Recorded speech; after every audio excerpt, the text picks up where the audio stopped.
don't like losing to nobody and nothing. It makes me sick in my stomach. Feeling that fate had dealt them a bad hand, these proud competitors turned their luck around and are now the comeback story of the year.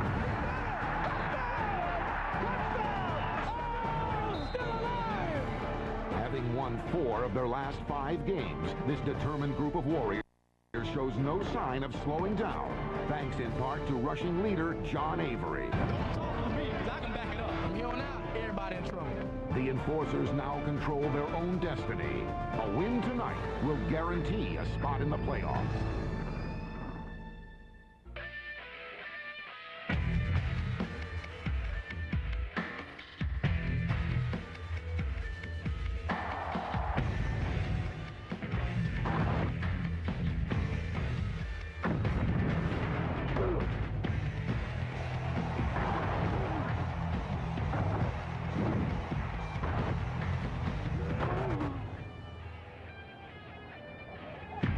Springtime conditions in the beautiful city of Chicago, Illinois. Temperatures reaching into the 70s. A beautiful day to contemplate a big football game.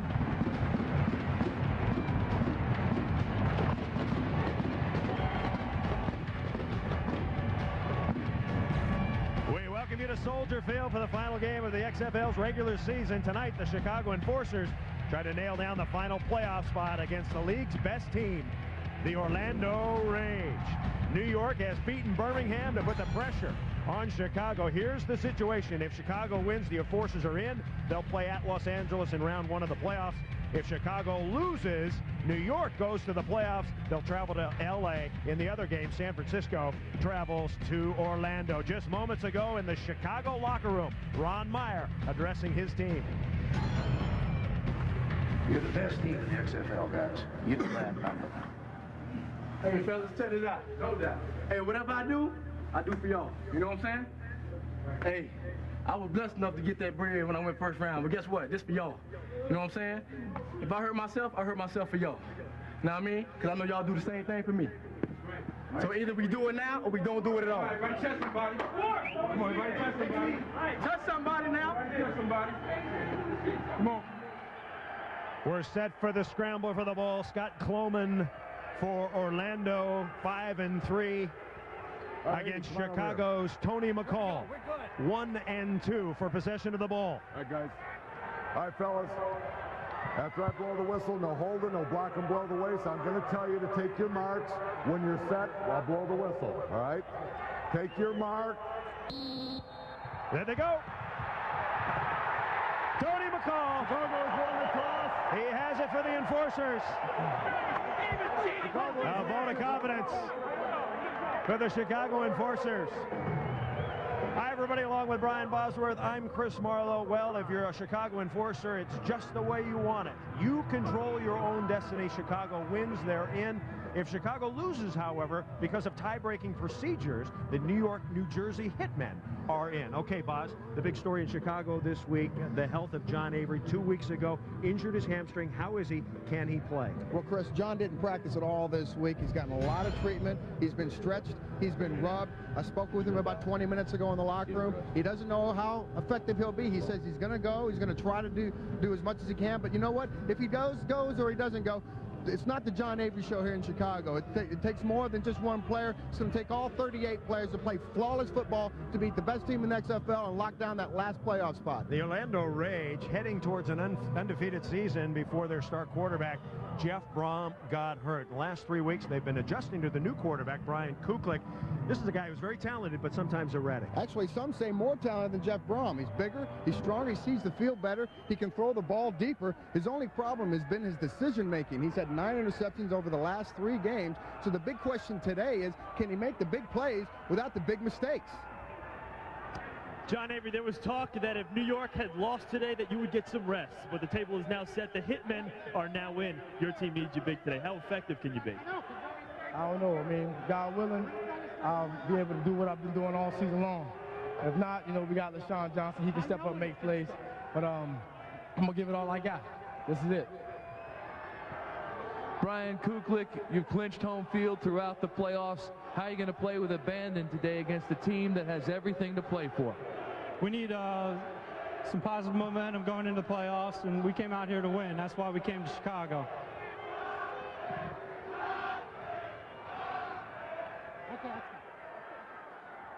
Galen Hall, the head coach for Orlando. He has 2 wins from 100 in his coaching career.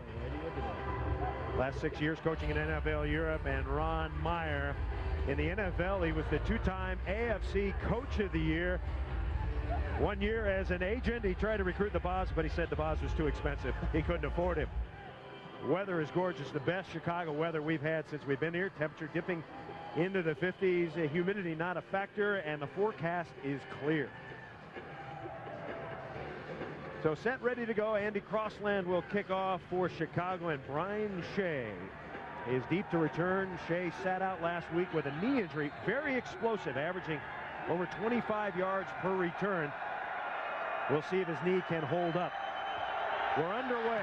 UPN primetime football. And Shea fields it at his 1. Out he comes. Runs into his own man, and down he goes.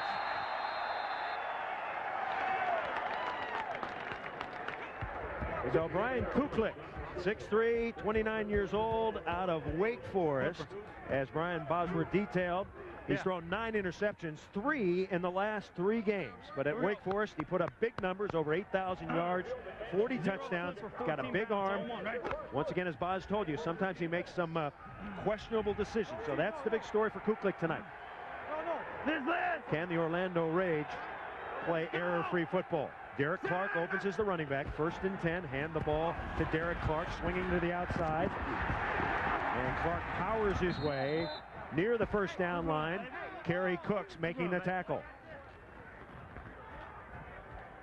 So Kuklik, you know, his last game against Birmingham, props his best, Boz. He threw 3 touchdowns, but the interceptions really come out and grab you. Absolutely, and the one thing that's probably good out of the 2 games that he had to come back from was that they know they can come back if they get down. The question is, can they stay and be dominant for the entire game without throwing those costly interceptions?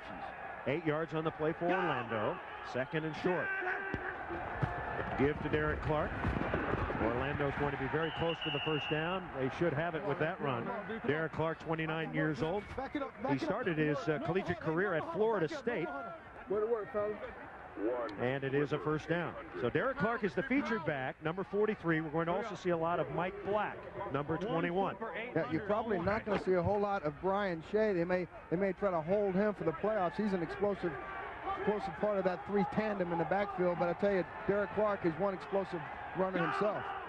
The initial 1st down of the ball game to Orlando, and the first pass for Brian Kuklik on a short roll, and he throws to the normally reliable Diallo Burks, the Rage's leading receiver, in and out of his hands. So an incomplete pass. Simple rollout. Brian gets outside containment, puts the ball on the money, and Diallo, little lapse of reason there, doesn't come down with the ball. He's usually very sure-handed. Looks like he was trying to run a little bit before he got the catch. Now, if you're wondering about the Chicago Enforcer defense, it's the 2nd worst scoring defense, the XFL's worst total defense, and the worst passing defense. So Orlando should be able to make some yardage. Derek Clark stretching for about 3. However, the one good thing about the Enforcer defense, they come up with big plays. They lead the league in interceptions. Absolutely, and Coach Ron Myers credits that secondary for the 2nd half being on fire. And we've got a clip. Back 81. The crack back. Where were you? Here, right here. Right here, yes, sir. 15 from here, 2nd down. Called on Diallo Burks. What's your formation? Personnel. Deuce. You got it already? Yeah. Okay. Yeah. Galen Hall, 18 years as an offensive coordinator at the University of Oklahoma, 6 years as the head man of Florida. And so they mark it off against Orlando. Smollies. How much was it?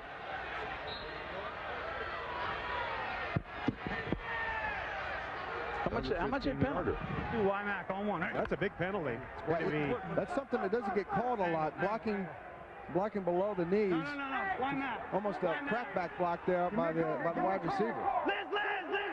So a 2nd and 23. Mike Black checks into the backfield.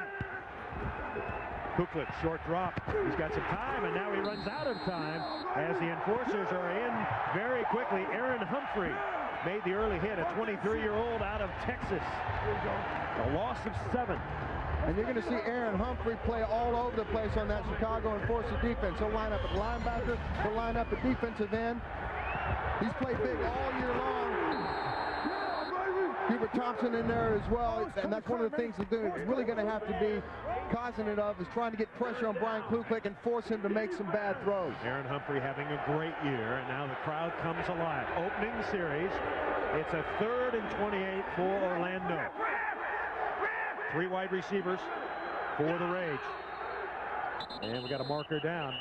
And the clock has expired. It's going to be delay of game. Number 14. And you can see a lot of the mistakes already happening for Orlando. This is not what Galen Hall wants. They want to go into that playoff with the kind of momentum they had the first 6 weeks of the season. And over the last 3 weeks, they've kind of lost that momentum. 60 smash. You have to wonder what kind of motivation Orlando has in this game. They've clinched the division. They're already going to be the number 1 seed in the East. Have they come out a little bit flat? So a 3rd and 33 for the Rage. Mario Bailey in deep motion. Kuklik fires short. Football! Pass was complete. It's kicked. And the Rage in on it. So the Enforcers, Chicago has it. The first big break goes to Chicago.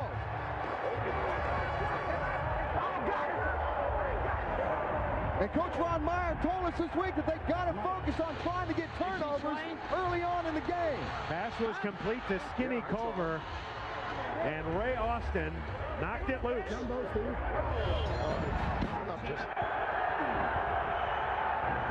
Good underneath coverage. Just got to come up and make a play. And that's exactly what Ray Austin did.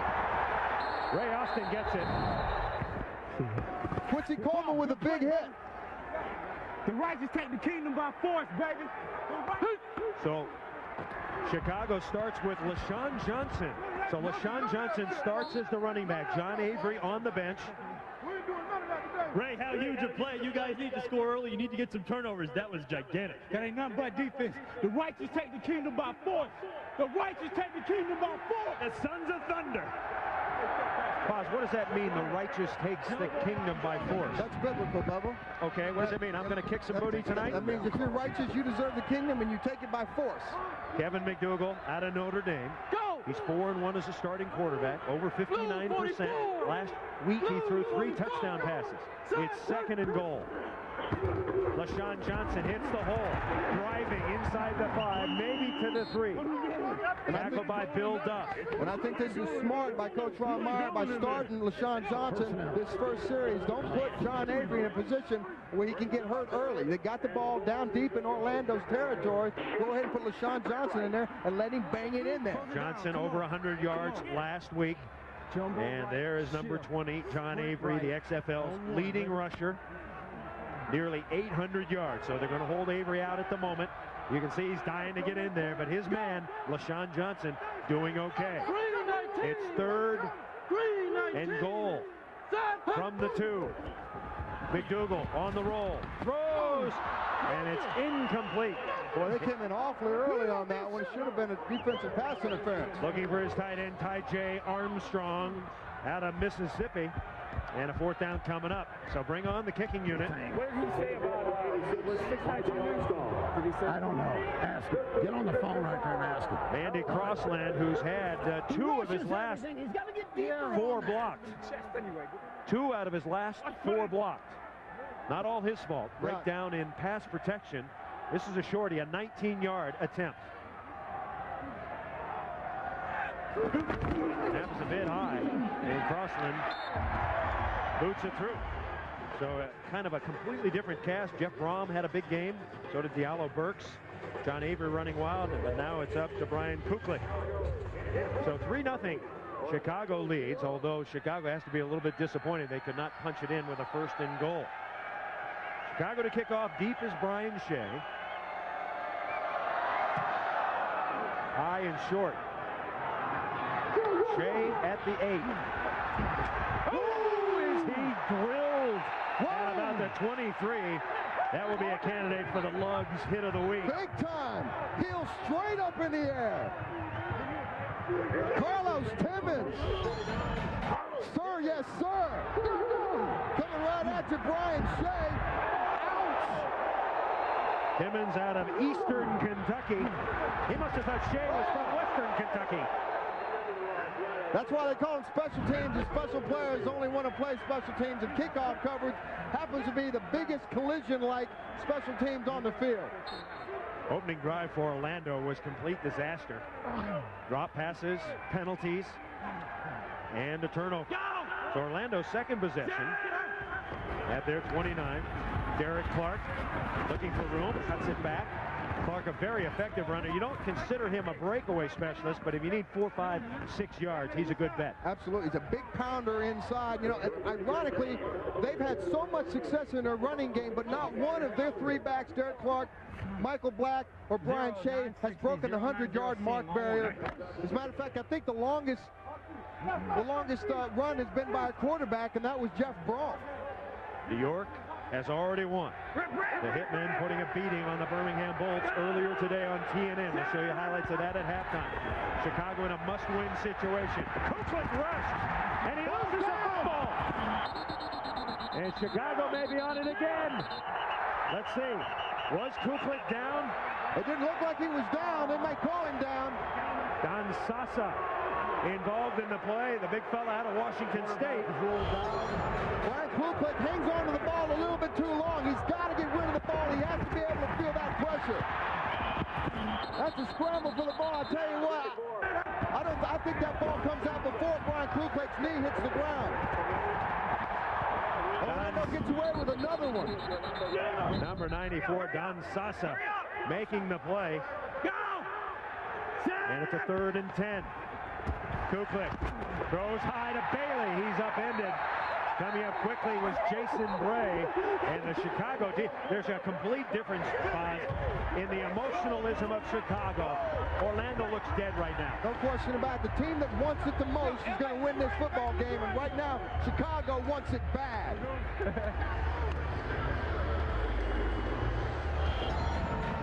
Take another look at Brian Kuklik and whether or not he had that control of the ball before it comes out. I tell you, he doesn't have control of that ball, and Orlando's been very fortunate with the lucky calls today. Corey Ivy deep. And Ivy gets a couple. The U.S. Army presents Victories in Life. Tonight we look at L.A. running back Saladin McCullough. And Noel Prefontaine into the end zone. A high school quarterback in San Diego. His first professional touchdown. Fake the pitch. Biggest game of the year. Look out. He gets the pass off. And then Maddox a little bit later to Copeland. The Extreme dominating the Demons. Demons flat after their big win 2 weeks ago. And if you look at the playoff potentials, Los Angeles played Chicago early in the season, won 39-32. LA rubbed out New York in week 5. Those are the playoff possibilities. New York has won. Our congratulations to Charlie Polari, who came in for New York this week, replaced McGuffey, who got hurt. And Polari leading New York to a win, but will it be enough? And now John Avery has checked into the backfield for Chicago. So Avery playing with an injured hamstring. Let's see what he can do. First pass complete in the flat to Aaron Bailey. McDougal with a short gain. Stephen Fisher coming up to make the tackle. And I like that call on first down. Coach Ron Myers needs to mix up the first down package. It can't all be about the John Avery show with guest star LaShawn Johnson. Even though they need to do well, you got to be able to mix it up on first down. Quickly, boss, do you use Avery as a decoy here? I think I try to use Avery as often as possible to decoy the defense and try to keep him out of harm's way today. 2 tight ends. Fake the ball to Avery. McDougal hit as he throws, incomplete. In quickly was James Roberson out of Florida State, getting his arm up, whacking hard. James Roberson beating Tony Ramirez off the block. Tony's got to get back and get a little bit better block on Roberson. He can't let Roberson come in and get a free shot on McDougal like that. Rage defense 5th in the XFL in terms of points allowed, averaging 18 points a game. They don't take the ball away. Kind of a solid defense. Bend, don't break. They give some yards. They give some points, but they win most of their games. They score a lot of points. And they don't make a lot of mistakes. We've got a couple of whistles, no flags. What happened, baby? We got it. Hey, guys. It's a 2nd and 10. Spot the ball at the 49. 22-0. New York motivated. Rusty Tillman and company doing their thing. You know, Charles Polari just needed to get out of New York to kind of shake off that New York dust and see if he's actually a pretty good quarterback. You just got to give him a chance. Kirby Dardar, a 77-yard touchdown from Polari. So New York has done their job. Short pass complete to Junior Lord. And now New York has to hope that Orlando can get a little motivation, can get a little energy. Is it hard to manufacture that, Boz, when you're flat? Not when you're playing for $100,000, it's not, because these guys are all getting paid the same amount of money, but the bonus check at the end is why they're out there playing. 3-0 Chicago. 5 minutes and 20 seconds to play first quarter. And this is what Chicago doesn't want to be in 3rd down and long. You don't beat Orlando if you're going to sit in 3rd down and 4 and 5 and longer. McDougal deep drop. He's rushed and hit, and the 2nd sack of the game. It's Bill Duff. And again, he beats Tony Ramirez. To come to Tony Ramirez's defense here, he's got 2 bad wheels down there, and Bill Duff, he got nothing but big RPMs coming at you. And we've got a flag in the secondary. Junior Lord. Contact 35 Orlando. 5 in the first down. Was locked up, and it's going to go against Orlando. Big break for Chicago here. Number 35, defense. Stephen Fisher previous spot. And Junior Lord. So Fisher, who's a minister in his spare time, battling with Junior Lord. Now, McDougal doesn't even get a chance to get back set up and look downfield before he has to start the escape route there. John Avery continues as the running back. First down, Chicago. John Avery going to carry the ball this time. Sidesteps a man, bursts up the middle for about 4.5. And he said the word burst there. When I talked to John Avery before the game started, he said the thing that has affected his game so far, but this hamstring is his burst. He's got the speed, but it's that burst that helps get him away from the defenders. First week at Orlando, he ran wild. They couldn't tackle him. Last week, however, he just had 7 carries. Then he didn't practice the entire week. Well, you're going to get a quick toss and a John Avery run right now. Blue 191. 2nd and 7. McDougal hums one to the outside. Bailey. And Bailey's got the first down. Aaron Bailey is the top enforcer receiver. He came in with 27 catches. I tell you what, that's going to be a key matchup today. Aaron Bailey and Stephen Fisher. We're going to take a look and watch that all day long because Aaron Bailey's got that sneaky speed. He'll set his player up and then he'll sneak him into a deep route and then he'll burn him. Aaron Bailey, the former Indianapolis Colt, goes wide right. It's a first down for Chicago. The enforcers on the move, leading 3-0. Leverson in motion. They fake the reverse. Avery pops a hole on the left side, and he's got about 6. Cedric Clark coming up to make the tackle. And you know, that's not the John Avery that I saw 2 weeks ago prior to the hamstring injury. He didn't shoot through that hole with that John Avery speed. He got through it. He got 6 yards. But 2 weeks ago, John Avery's in the end zone with that hole. He's dancing. He just doesn't have that burst of speed that he has if he didn't have that hamstring injury. And I've had a hamstring pull, and it does weigh in the back of your mind because you don't want to pull that thing. 2nd and 5 for the enforcers. The ball at the Rage 23, blitz coming. Avery scoots off left tackle, and Avery goes down near the 15. Lewis Riddick coming up to make the grab, but not before Avery gets 8. And we've got an injured player down for the enforcers. Great call on a storm blitz right up the middle here. Kevin McDougal does a great job of getting the ball off, does a great job of finding a hole, weaving his way and get as much as he can. And that's the thing what John Avery does. He has the ability to find a hole where a hole's not there, and he just did it right there. And kudos to Chicago center, number 74, Paul Janis. He picked up that blitz and allowed Avery to get outside. The 8th play of the drive for Chicago. It's Avery again. He's going nowhere. Coming through quickly was Corey Mayfield. a former Oklahoma Sooner and an academic All-America, a la Brian Bosworth. And they picked up Corey in the middle of the season to help provide depth, and I tell you, depth and intelligence, Boz. Absolutely, absolutely.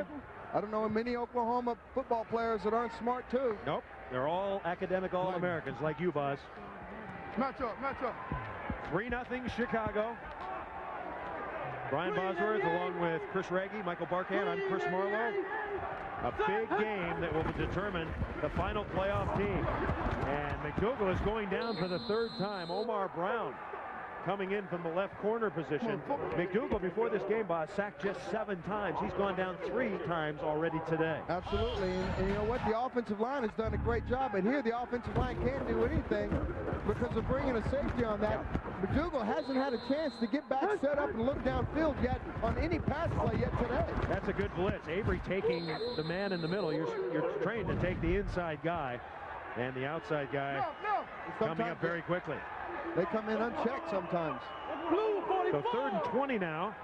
Orlando's defense starting to stiffen a bit here. McDougal screen pass. Avery dropped it. John Avery came in with 16 catches, averaging 18.5 yards.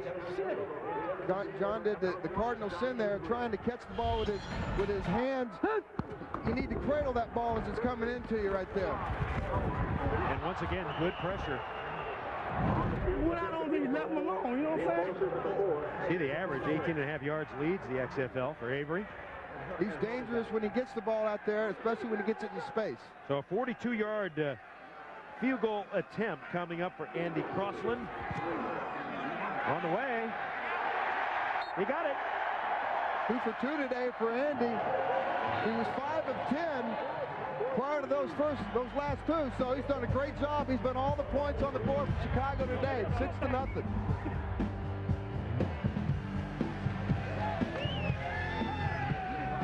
Well, and Ron Meyer, his coach, said it was his poorest game as an enforcer. Yeah. And yet he still got XFL Player of the Week, so he played pretty good. 3 touchdowns. He wasn't as patient as Ron Meyer would like him to have been during the course of the game. He rushed some of his throws.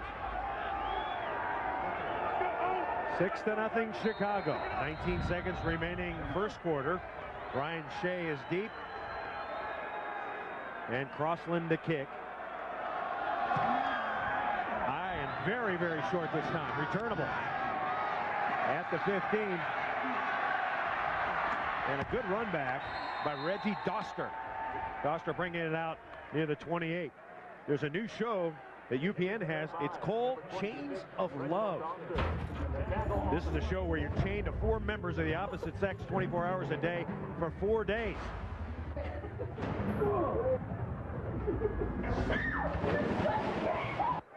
And it premieres Tuesday, April 17th at 8, 7 Central, right here on UPN. That's the end of the first quarter. We're coming back. Chicago leading Orlando 6-0. After these messages, we'll be right back. You're watching the XFL on UPN. 79 is right guard Sean Love. The offensive line for Orlando, considered one of the best in the league, Boss. Dan Collins at left tackle, Jason Gamble left guard, Cal Dixon at center, Sean Love, Jeremy Akers, Vince Merrill, the tight end. They've been very fortunate this year that starting lineup has been pretty much their starting lineup all year. They haven't been hit with that injury bug down there. First and 15, Mike Black takes the handoff. Black breaks through a hole, and he's out past the 30 to the 32. A run of 8 yards. Ray Austin, the XFL's second leading tackler, taking him down. Now, some of the things the Orlando offense needs to do today to control that ball and control that line of scrimmage is they need to throw on first down, and they tried to throw on first down prior to this play, but it was a penalty. They should continue to spread the wealth. They've got so many weapons on Orlando, it's hard to cover all of them. They need to limit those forced throws and just take what that defense that Chicago is going to give you, and they should go ahead and pound that front 7 of Chicago. One of the enforcers shaken up. One of the big ones.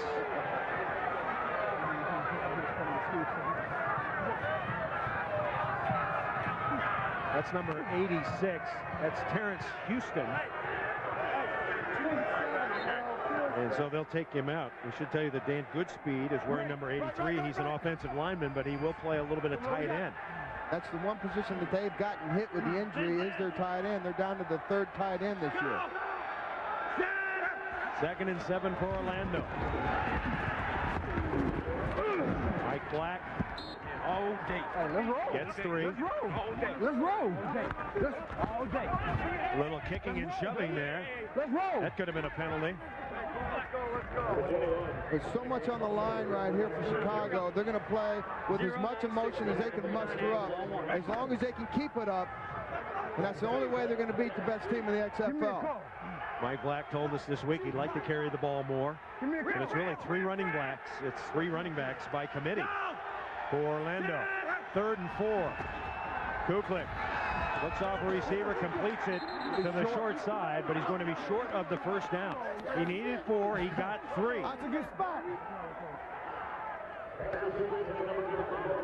Vance Houston should have gone downfield a little bit more, at least to the marker. So if he caught the ball and got tackled immediately, which he did by Kerry Cooks, he would have at least had the 1st down. Kuklik takes his 2nd receiver. He just doesn't get downfield far enough to get the 1st down. Jay Taylor, considered one of the best in the league, set to punt. The ball will be live at the 38-yard line. Deep to return is Ivy. Wow, that's a boomer. Ivy at the 5. Ivy trying to get around the corner. He can't. A tremendous special teams play by Kevin Jefferson. Jefferson chasing Ivy down. John Avery, he grew up wearing number 33. He loved Tony Dorsett of the Dallas Cowboys. Then in high school, he discovered Barry Sanders, number 20. It's been number 20 ever since. Who can blame him? That's probably one of the best running backs that ever donned a football jersey. By the way, the girl in the hit is okay. Her name is Rachel. She is tough. Got that tough New York nugget. Chicago starting with poor field position. John Avery. Once again, in case you missed it 2 weeks ago, on the final play of the game, John Avery pulled a hamstring against Birmingham. So they're talking some stuff. Avery playing sparingly last week, getting treatment for the last couple of weeks. Yeah, it was questionable to bring him in that late in the game to try to ice a game that, in my mind, was already in the freezer. I don't think you bring your star in to try to get a 1st down when you're 13 points up. Now it's affecting him. If it cost them the game, you know, Coach Meyer could get the GOAT award of the year. McDougal guns it over the middle, pass complete to Luke Leverson. And for the first time, Kevin McDougal had time. He got a chance to scan the field, and that's what Kevin McDougal has done all the last 5 games, which is really where they've made their big mark. He's got time. He finds Luke Leverson over the middle, and Luke does a great job of finding that open spot and getting the 1st down. Leverson last week caught 2 balls for 2 touchdowns. He's become one of McDougal's go-to guys. 1st and 10 Chicago, leading 6-0. As Willy Tate in motion, here comes Avery back the other way. And Avery gets to the 26-yard line before he's corralled by James Burgess and Omar Brown. In case you missed it, New York has beaten Birmingham. The Hitmen putting the pressure on the Chicago Enforcers. Now Chicago has to win to get into the playoffs. John not being totally effective so far. But like I said at the beginning of the telecast, it's going to take all 38 of these enforcers to beat this Orlando football team. The Bush update, New York 22, Birmingham nothing. Now New York having to hope that Orlando can get its act together. So far it's been all Chicago. Loose football and recovered by Kevin McDougal. Come on. Got to do it quicker. Go back and look at what happened there on the center quarterback exchange, and you look at the center's got one of those big gloves on. The center's got actually playing with some brass knuckles in there. He broke his hand early in the season against New York. It doesn't affect the snap. He doesn't use that hand to snap with, but you know what? I don't think you ever get a holding call on Paul Janis. That's number 74. He snaps with his right and he whacks with his left, boss. 388. 3rd and 10. 388. Set. Blitz coming. McDougal whips it out. And the pass is complete, but it's going to be way short of the first down. Junior Lord gets 5. Omar Brown gets the tackle. And a 4th down coming up. So the Orlando defense has toughened up a bit, but the offense still questionable. It's Chicago's inability on 2nd down to get something started to keep them out of 3rd down and long. Chicago knows that if they stay in 3rd down and long against Orlando, they're not going to be able to move the ball effectively. Skinny Culver is deep. Crossland high. Beautiful punt. Skinny's got it. Skinny's pursued, and down he goes. He loses the football, but the ball is down. The official says the ball is down, and Orlando gets a break. Deshaun Johnson shot out a cannon there to make that tackle on special teams. You know, we've seen a lot of plays like that this year where that exact play is ruled a fumble. Not that time. So Galen Hall's offense will start up from the 22. Kenny Culver, the Oklahoma State guy, can't get away from LaShawn Johnson's speed. Timeout called, less than 9. Very struggling. Brian Shea carrying the ball for the first time. He finished his collegiate career as the all-time leading rusher with over 6,900 yards. Wants to be an FBI agent when he's through with football. They've always said he's too small to play football, but it's really not. He's big, but he's short. He's 5'8". Probably the best little big man on the field. I think he's got so much heart. He's hard to tackle. It's hard to see when he gets behind those big offensive linemen. He can make big plays out of nothing. So Galen Hall looking for a spark for his offense. They hand the ball to Shea again. And Shea takes it up to the 30. 5 yards for Brian Shea. Ray Austin, who seems to be everywhere. 3rd and 3 or 4. Let's go. Jamie Baisley also helping out on that. Jamie Baisley came off last week, one of the biggest games of the year for Chicago. Came down with probably the biggest play of the year for Chicago in that fourth down interception. We can talk about that, maybe show it a little bit later in the telecast. Baisley, the XFL Defensive Player of the Week. 3 runs right here. Brian Shea breaks through left side. There it is. And Brian Shea tackled from behind at the 46. We've got a flag. And Diallo Burks was mixing it up with Quincy Coleman. A gain of 15, but Burks and Coleman. And this may go against Diallo. It looked like the way he had Quincy Coleman shaking his head. Quincy might have goaded him into doing something he shouldn't have. He sure did. He sure did. Orlando is going to cost him big time. I think Coleman cracked him.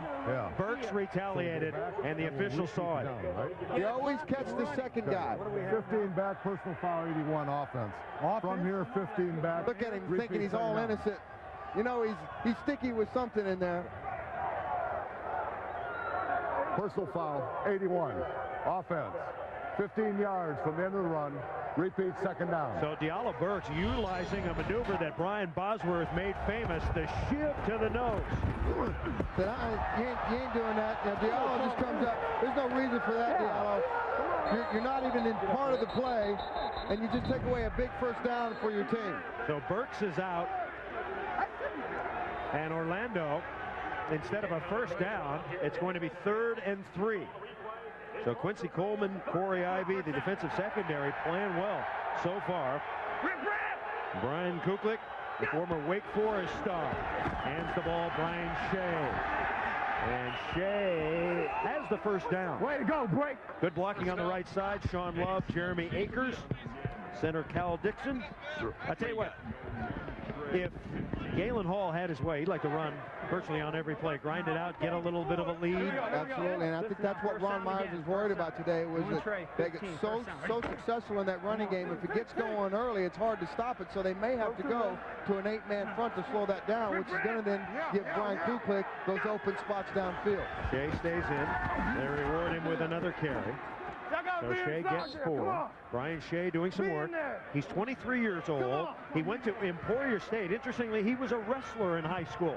Got some scholarship offers from big schools, but decided to go to tiny Emporia State, where he set all kinds of records. You know, he also said in his hometown there was one light in his hometown, so that's a small town.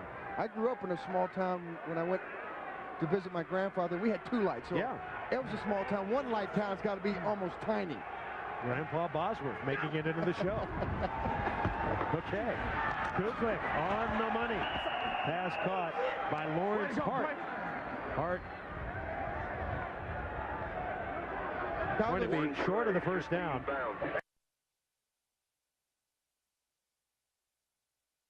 Good job of making sure tackles after the catch and not giving up those yards after catch that they did early on in the season. One tray, 15 pounds on one. Kuklik this year, he's thrown for 5 touchdowns, but 9 interceptions. 3 in each of the last 3 games. Go! 3rd and 2. Mike Black. He's got a first down. Mike Black at midfield, and he's tackled, upended by Dorian Brew. And if Brew doesn't get his hand on the ankle, he is gone. 13 yards. Dorian Brew saves a touchdown for Chicago. Mike Black, this is what Mike Black gives you, that burst of speed that you don't get from Brian Shea.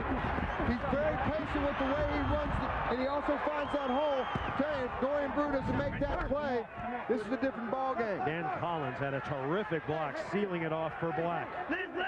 6-0, Chicago leading Orlando.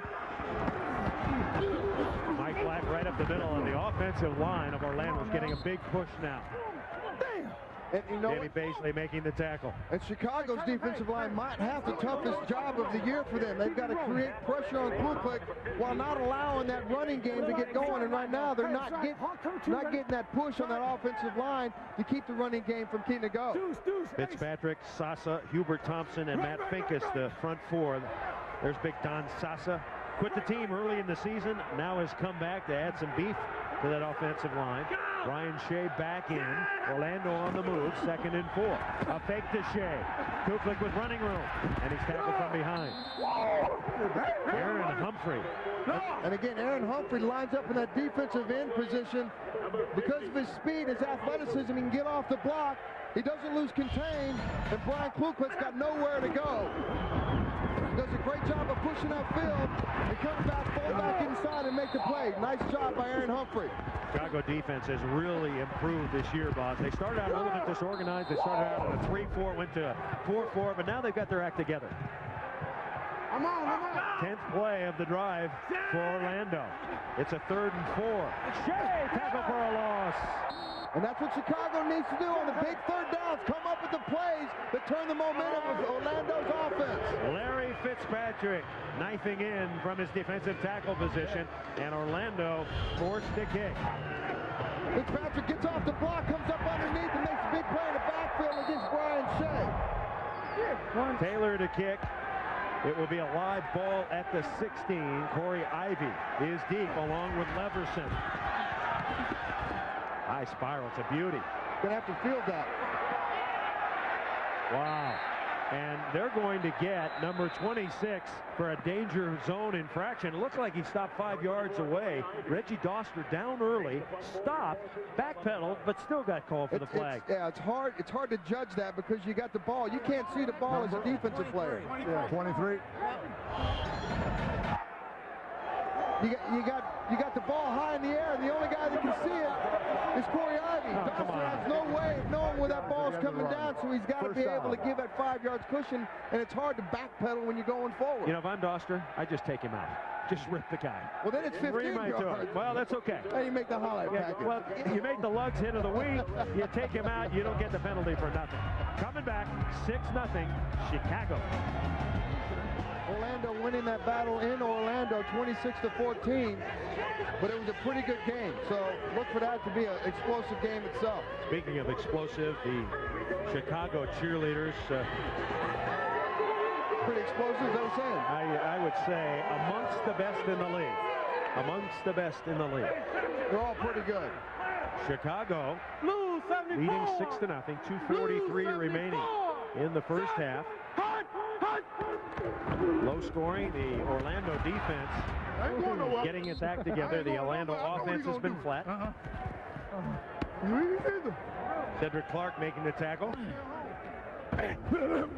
This is the kind of pressure that McDougal's had to endure all day long. He just hadn't had time to step back, set up, and find a receiver. The one time he did, he was able to connect downfield with Luke Leverson. 2nd and 7 for the Enforcers. Blue 191. Blue 191. Blitz. And McDougal Throws, it's complete. Threw a floater out to Junior Lord. Gets a couple of yards. I tell you what, McDougal got hit pretty hard on that rush blitz right up the middle. Again, he's under so much pressure.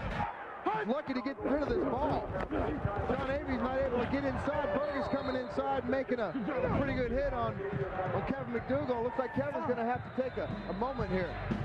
Defensive coordinator haven't been decided yet, and we need the fans to vote. We know who you think are the announcers of the year. Obviously, Chris Marlowe, Brian Bosworth, Michael Barkan, and Chris Raggy. You're not going to vote on that, but everything else you'll have a vote, right? Say in that, yeah. Chicago up 6-0. John Avery didn't start the game, but he has played most of the first half. McDougal, quarterback draw. Kevin McDougal. He's got room. McDougal in midfield, and McDougal trying to get out of bounds. He's tackled as he gets to the 48. So a good adjustment by Chicago offensive coordinator Steve Endicott. And McDougal rumbles for 30. And you saw what they did. They put John Avery in motion, went to a no-back set, and left Kevin McDougal with all the space up in the middle and all the defensive back covering the receivers.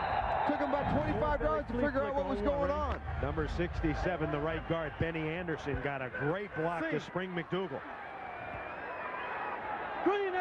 Chicago trying to add to its lead. First down. Avery, flea flicker, McDougal throwing deep. Junior Lord is out there. He got him inside the 5.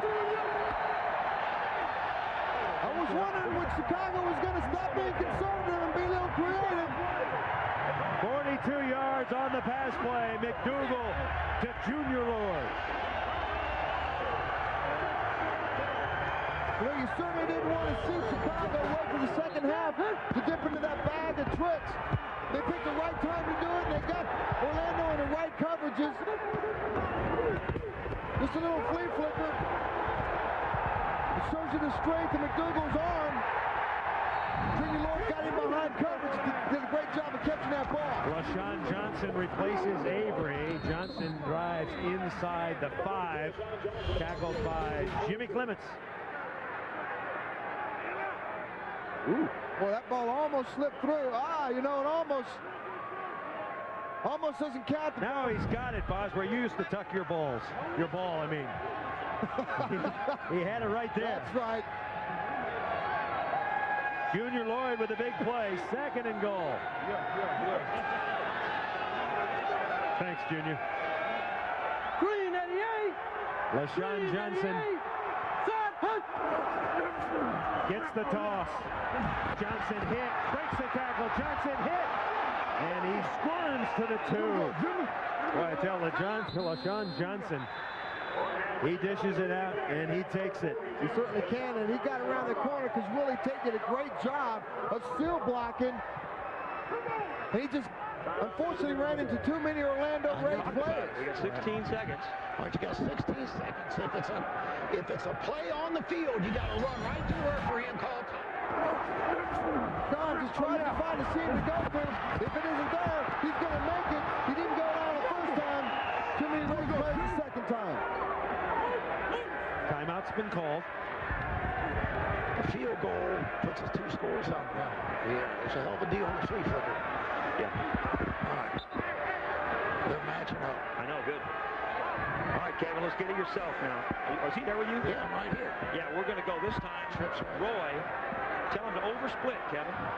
Tell him to oversplit. Now we're going Roy, quad right. Quad right. QB draw. Roy, quad. Quad right. Roy, quad right. Roy, quad right. Back's going right. QB draw. And tell him to oversplit. They're going to try that same play that they had success on to start this drive.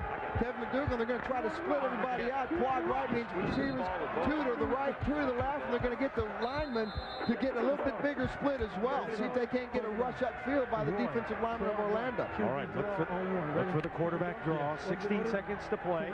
3rd and goal from the 2. They still have 2 timeouts left. 44. Avery's the running back. It is the draw, and it's a touchdown, Chicago. Ron Myers, Coach Endicott, called him all the right plays the first half.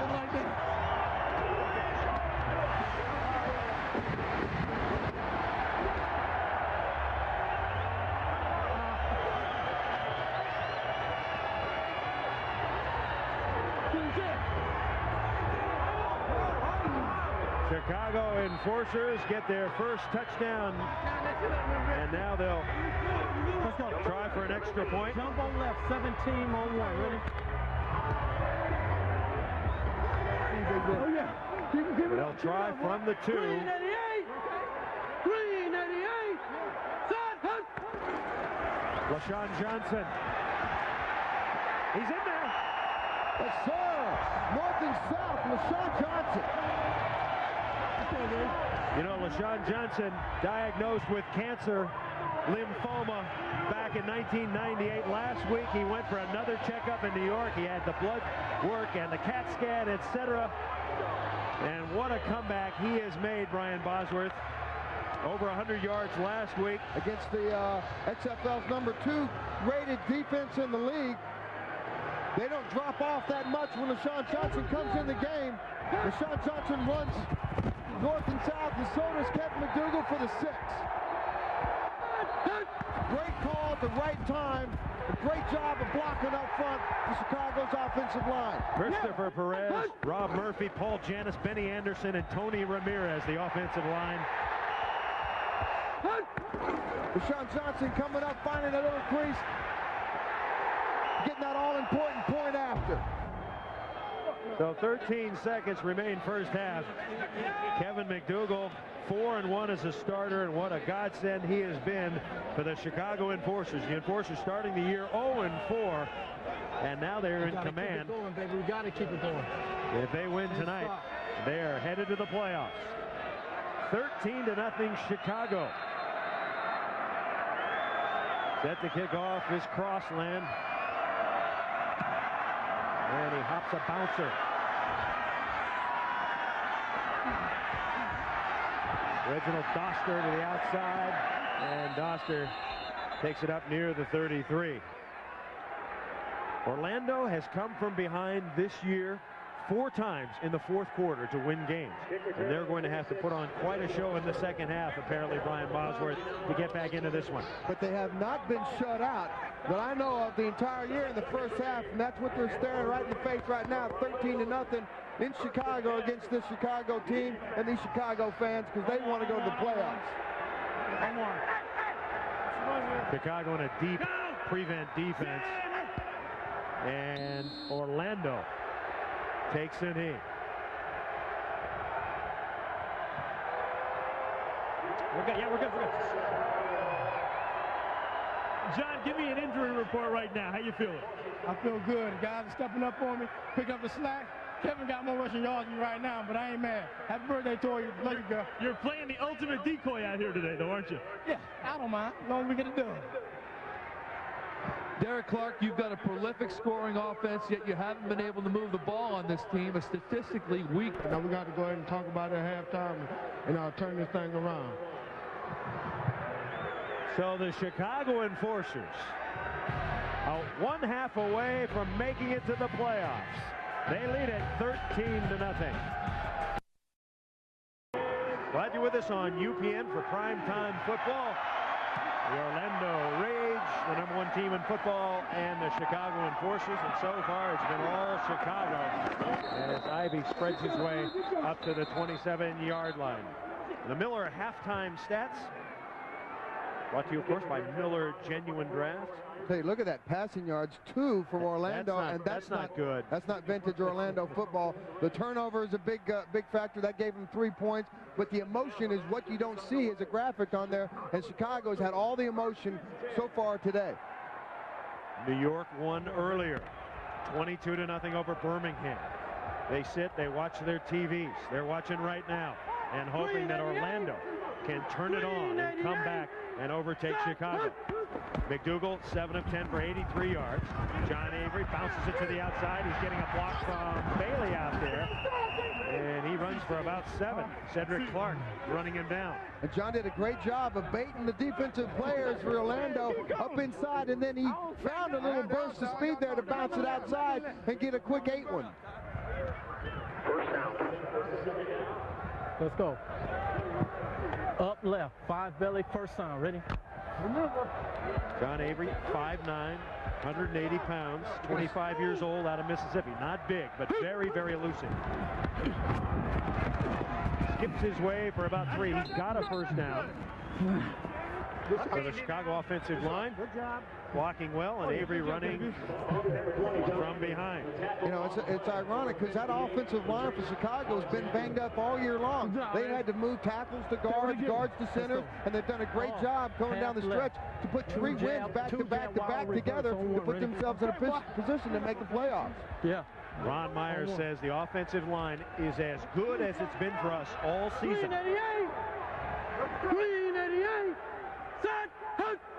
On first down, they give it to Avery. On the reverse, Leverson nearly had him, and now he is buried. So a great defensive play by Orlando. James Burgess coming in to blow it up. You better go down, bro. You better go down. You better go down, bro. That's good advice, boss. Well, you know what? Orlando is a smart defensive football team. They don't make a lot of mistakes. They stay home. They do their job. Nobody's more athletic on the run than Jeff Burgess there.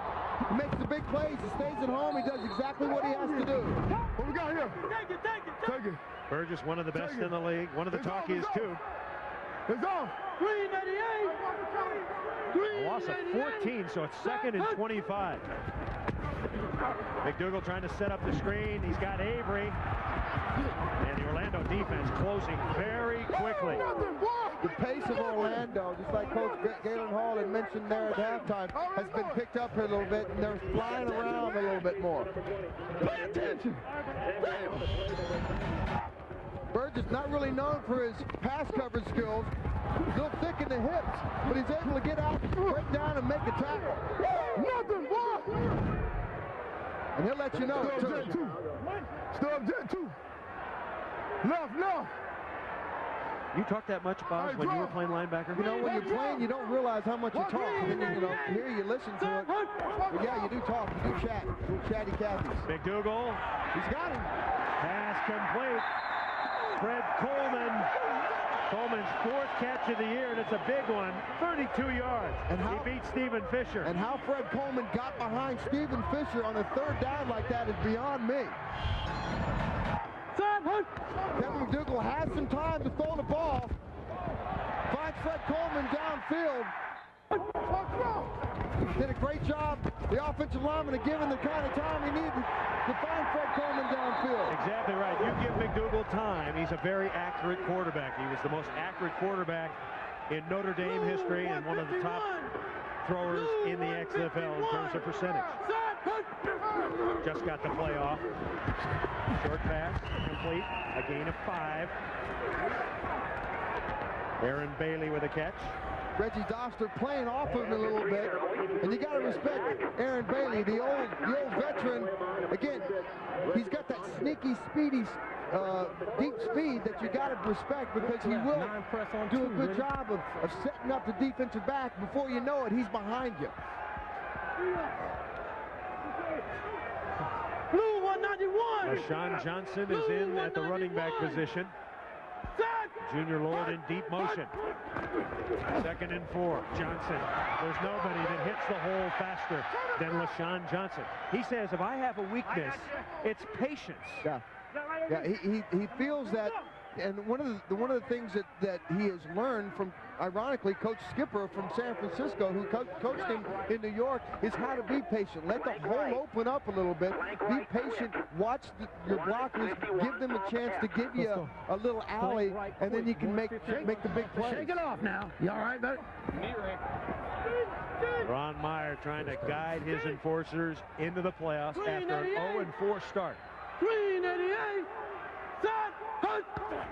On first down, McDougal throws it away. And he threw it away wisely, because they had 2 blitzers coming from the backside, and McDougal was going to pay the price for that one. Can't handle this. We got you. We're okay. Give it to Kevin. And Avery, we mentioned that he had not practiced all week, so he's sucking some wind. And playing hurt tonight. He doesn't average what he normally averages about 5.5 yards a carry. Yeah. But tonight he's getting it out for the team in a must-win situation for Chicago. Green 88. McDougal this drive, 3 of 4 for 40 yards. Another pass coming, he unloads it deep. Time! Touchdown, Chicago! What a great throw! Aaron Bailey, 29 yards. Beat Reggie Dawson. Reggie Dawson was right there with him, but the throw was right on the money. And the crowd goes crazy. Yeah, we talked about McDougal's accuracy, Boz. And he had time. That's why he was so accurate right there. He had the time. It was a 3-step drop. It was on time, and he threw it to a spot. Aaron Bailey was at the right spot. Dawson didn't get that bump on him that he needs to at the line of scrimmage. And there's that sneaky speed I was talking about. Before you know it, he's behind you. Bailey's 3rd touchdown catch of the year. And the Enforcers trying to turn 19 into 20. All day, cuz. All day. Just the flag. Sean Johnson has gotten the carry most of the time in this situation. Right in front of him is Charles Wiley. And Chicago takes a timeout. Taking another look at that touchdown here. Again, it's the time is the key, and the key is the delivery. It's on the money, and it doesn't get any prettier than that. Dawson's got to get a bump on him at the line of scrimmage. You can't let Aaron Bailey run scot-free down the line, sideline like that. Well, Stephen Fisher and Reggie Doster have been alternating in that right cornerback spot. And this time it's Doster who's beaten on a perfect pass play. That's hard to defend unless you start the defense at the line of scrimmage. So that ball tossed into the crowd. Those balls, as you know, Boz, cost $80. Tough to get one of those balls. I got people asking me all the time, can you at least get me a ball? Aaron, you did a great job of gaining separation at the last minute when you needed it. Hey, one step close to the playoffs. That's our goal. Go to the playoffs with one step. You're gonna need that bonus because you're gonna get fined for throwing that ball in the crowd. Hey, we just gotta keep doing what we're doing. We're gonna make it. Good job. His bonus for this game would be $2,500. I'm told the fine for throwing into the crowd is $2,600. Make a little extra cash for the XFL and Vince McMahon. The point after is coming up. LaShawn Johnson. Green 88. Green 88. McDougal throw for it. Lofts it into the end zone. Willy Tate. Willy Tate got it. And here comes another 2,600 in the stands. That thing's going right for Chicago.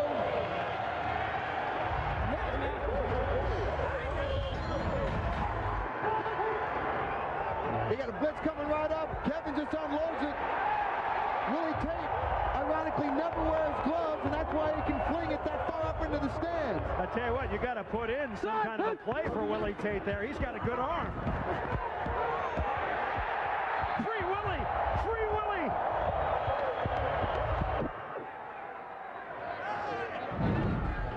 So the Chicago Enforcers and their fans and their cheerleaders and their staff feeling to look like they're going to get into the playoffs, barring a miracle comeback. They're the hottest team right now in the XFL. Their march was 4-1, hot as a pistol, and they're peaking at exactly the right time going in. And one of the men responsible, the man on the red phone, Kevin McDougal. McDougal has been absolutely outstanding since he was activated earlier in the season. He really has been the key to their resurgence. When he came in, their offense just became balanced. Blossom. Just blossomed, exactly. Brian Shea is buried. So everything going right for Chicago right now. A reminder that UPN has a new show called Special Unit 2 about a secret division of the Chicago Police Department that hunts down real monsters. Take a look at these weapons. What's that? Red ammo. How many times have you used red ammo before? Just once on an apartment building. What are you two so happy about? We just saved some guy's life and blew up something big. I'd call that a pretty good night. Special Unit 2 premieres Wednesday at 8, 7 Central right here on UPN. Yeah, and Orlando's just not in the groove tonight. They haven't been in the groove really since Jeff Brom got hurt against Los Angeles. It's been a struggle ever since. Kuklik is 3 of 6 for 13 yards. That's just not Orlando football. Passing game has been completely stymied by the Chicago defense. 2nd and 10 for the Rage.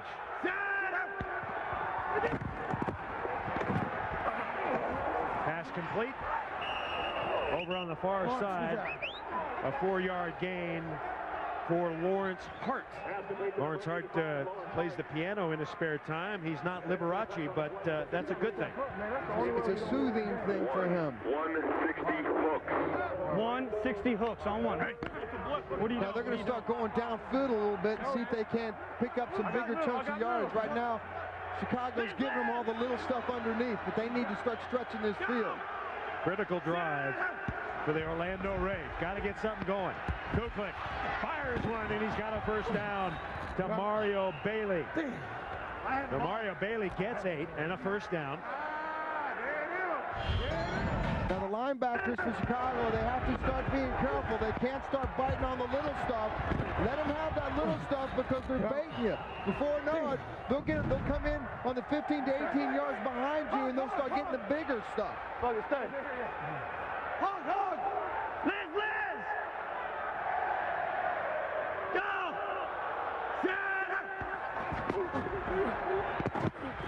Kuklik hums another one. And it's going to be very close to the first down. So Kuklik hooking up with Mario Bailey twice. Good job, Mario. And that's another first down. So maybe Kuklik's starting to get a little rhythm. This is a must-score situation for Orlando. I think they got to get some points on the board. Chicago's got to start matching. Right now they've got 4 wide receivers or 3 wide receivers in. So Chicago's got to start matching Orlando for the personnel they've got on the field. Just over 6 minutes remaining, 3rd quarter. 20-0 Chicago. Kuklik bounces off swing, and it's intercepted by Chicago. Sosa comes down with a rock. It's Sosa time. That's another interception, but you can't fault Brian Kuklik for that. Other than he might have thrown it a little too hard, but you still got to come down with that ball. We mentioned earlier that Don Sosa quit the team earlier in the season and then called Coach Meyer and said, I want to come back. And he said, okay, we need you. So he's just returned to the active roster, and it's a nice pickup. He's got a big body and some long hair, Boz. He's got a really big body, and he's got some really nice hands. And Coach Ron Meyer appreciates those nice hands right now. Sosa, the former Washington State star, the 2nd turnover for Orlando. 5:58 to play in the 3rd. Just getting a feel. And after he threw the ball, I just turned and ran to the ball. It just popped up in the air. You were so excited a second ago. Show me some emotion. Oh, man, I can't. Glory to God. I love you guys back in Charlotte, and that was for Chi-Town. Kevin, that pass have a little too much mustard on it for you? Was it too tough to handle because it was too fast coming? I just didn't make the play. What's with this offense tonight? This powerful offense, you guys aren't doing it. Nothing to say. Well, nothing to say says it all. That says it all right there. The first 4 games, if you don't win the turnover ratio, you don't win games. When you start getting turnovers and you don't give any away, you start winning games, and that's been the key to Chicago's success the second half of this season. Chicago back on offense. Kevin McDougal having a big night. They take the end around. And a marker is down. Avery tackled immediately. I'm hollering the eye. Come on, man. I'm hollering the eye. I'm hollering the eye. I can't go out. I got to come out. And it's a hold against the enforcer. All right. Well, we got this run ends right here. Yeah. Well, run be fine. They might, but decline it. We'll take him back. Take him back. 10 yards. Christ, run! I want.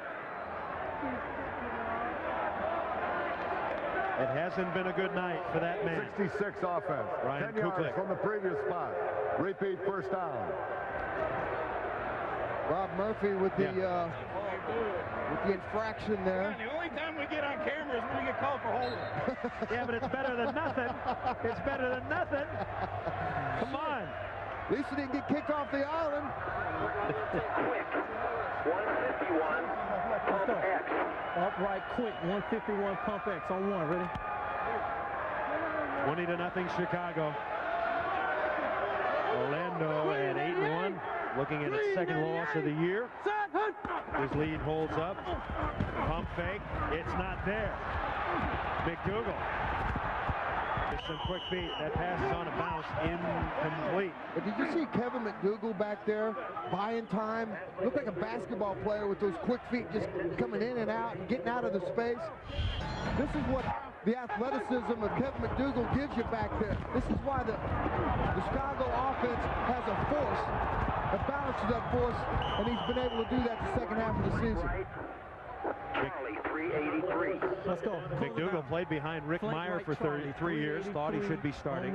Then when he finally got to be a senior boss, he was telling us the other day, they brought in Ron Paulus. And Lou Holtz started Paulus right away, and then Paulus broke his collarbone. McDougal went on to have a great senior year, but if not for that, McDougal might never have been a top-flight quarterback.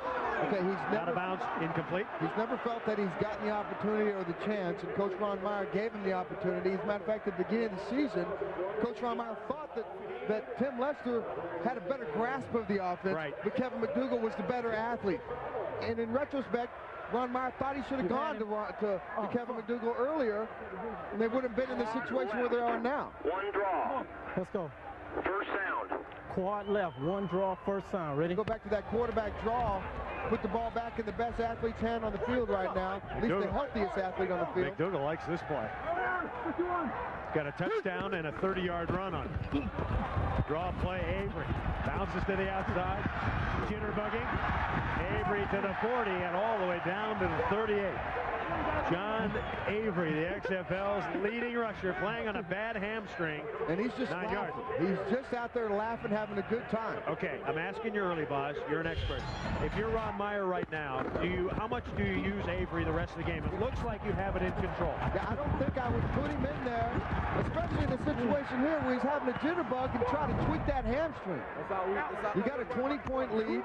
You got all the confidence in the world in your offense. You got a great backup with LaShawn Johnson that you don't lose a lot when he comes in a football game. 3 plays and out for Chicago. The first time we've seen that tonight. Skinny Culver is deep. And that's going to be a violation of the danger zone. You know, they throw that flag way too fast on that particular play. You know, Skinny Culver is very skinny, and Diallo Burks, one of the other wide receivers, we asked him this week, is Skinny a big eater? And they said, yes, Skinny eats and eats and eats. And unlike Brian Bosworth, he doesn't put on weight. He's got that bird metabolism. Violation of the 5-yard belt, 22 on the kicking team. 5 yards from the spot of the foul. First down. So it's up to Brian Kuklik to jumpstart the lethargic Orlando offense. Can he do it? They're down big. They need it. Coach Ron Meyer, because they didn't give him a game ball. The big play of that game was that 4th down interception. Now, granted, he made a play. It wasn't the right play. The right play in the 4th down situation is to knock the ball down. And, you know, he knew that going into that play. And even after he made the interception, he tore himself up inside, said, I should have knocked the ball down. But when the ball is in the air like that, it's just instinctive. You grab it. All over. You come down with the interception, you know what? It worked out well for Chicago. All right, if you want to get tickets for a playoff game, the New York Hitmen or the Chicago Enforcers at LA. Tickets are on sale now in Los Angeles at the Sports Arena box office, all Ticketmaster locations. You call by phone 213-480-3232. You can call 866-LA-EXTREME, and you can log on to XFL.com. So get your tickets now. It looks like it's going to be the Chicago Enforcers at the LA Extreme, but you never know. And think back to week 2, Chicago at LA. That was one great game, and Chicago gave them all they could handle. And Chicago's much, much better now. Derek Clark Hell no, baby. gets a yard, maybe. Hell no. Aaron Humphrey. I'll tell you, these two making the 3 linebackers, Humphrey, Baisley, and Austin. They are top-notch. That's right. Chicago's mod squad. They've been monsters the last 5 games, and that's part of the resurgence of this Chicago defense. 60, smash swap over on one. Mr. Over, cover 2, ready? There's Jamie Baisley. Right. 27 years old, out of University of Indiana, or Indiana University, excuse me. Bob Knight mad at you. 2nd and 9. I don't want to give you a lead, Bob, but he's gone. Pass caught on the far side. It's Lawrence Hart once again. Kuklik got nailed, but he completed one for 13. He stood in the pocket and he took the punishment. The backside coverage, Aaron Humphrey comes in here and he blows him up. By surprise, and plants him down. A little bit of corn there from the Texas Longhorns. Chicago came out with emotion in this game, and it showed early. Orlando already have clinched a playoff spot in the first seed in the East. Unemotional tonight, at least so far. Still time to do something. Draw play. Derek Clark. And Clark with good yardage out to the 43. Jamie Baisley making the tackle, but not before Clark gets 8. Good job. Derek Clark will get you the big yards right up the middle. He doesn't get you the big yards outside, but he can sure hammer you between the tackles, that's for sure. 4.5 yards a carry, a good average number for Derek Clark. 2nd and 2, a good down for big play potential. Kuklik, straight drop, flushed left, chased by Austin. Humphrey runs him out of bounds. Aaron Humphrey chasing Kuklik out of bounds. And again, you can see the versatility of Aaron Humphrey. 2 plays ago, he was playing on the left defensive end. This time, he's playing on the right defensive end. They put him all over the place because they know how athletic he is out there, and he can pick it up from wherever he's playing. Humphrey. Left. What you got? Liz. Go! First down for Orlando. Kuklik throws another shorty. This one to Terrence Houston. Pick up 4. Do you think Orlando needs to stretch it out a little bit? We haven't heard anything from Diallo Burks tonight. Yeah, you know, Diallo Burks caught 3 touchdowns in the first meeting, and yet they haven't gone deep to him yet today. You know, he had the early drop, then he got the penalty, and he's really been out of it ever since. Yeah, he has not, you know, but then again, Orlando's offense hasn't really been into the click, into the groove, and here's a good opportunity for them to stretch the field deep. They're in a cover 2, and they're playing a tight man corner. 2nd and 6. Cookie fires incomplete. Breaking it up was Quincy Coleman.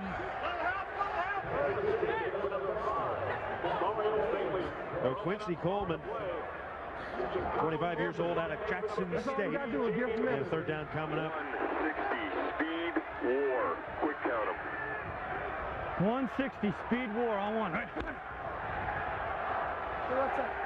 They've got Chicago running around. Chicago's defense may be a little tired right now, so take advantage of that. Snap it quick here.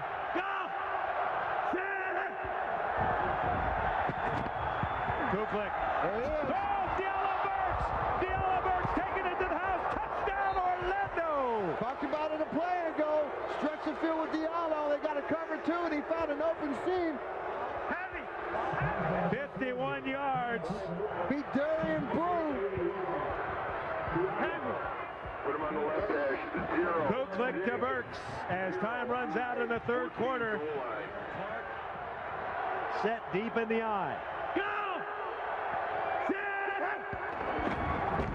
Clark straight up the middle, he scores. Right between the tackles, Derek Clark goes ramming home. Now we got a marker down. Hold on 1 second. You only have 10.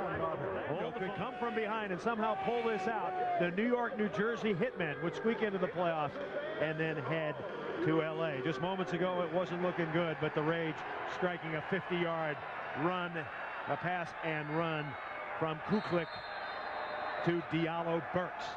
So we're set to kick off just the start of the 4th quarter. A lot can happen in 15 minutes. And it's a high end-over-end kick. Corey Ivy for Chicago. And Ivy's out near the 30. Don't forget, next week on NBC, it will be the San Francisco Demons at the Orlando Rage. That will start at 8 p.m. Eastern, 5 Pacific.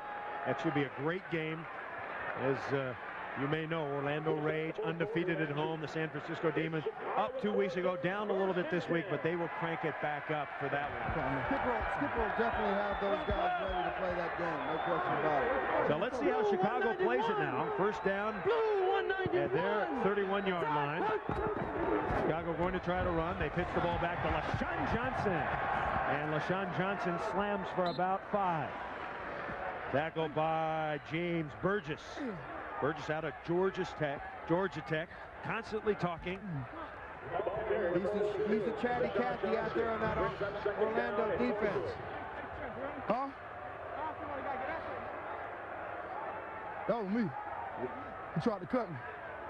It's on 2. It's on 2. So 2nd and 5 now. 3:44. Set. Hut. And we've got a flag. We've got contact on the offensive line. Did Chicago move, or was there a touch there? Ben Huff came across. He was set. He was set. Put his hand down. Defense. He was set. Put his hand down. No, you were set. Football. This isn't Canada. This isn't Canada. All right, Christopher Perez. His dream of getting his name mentioned on television comes true. Come on. We're trying to get this dude. Let's go, let's go. Half right. 4 belly Goldstone 1. Ready? So Chicago with a 2nd and 10. Blue 44. Blue 44. Orlando blitzes. LaShawn Johnson, we've got markers down. And this one's going to come back.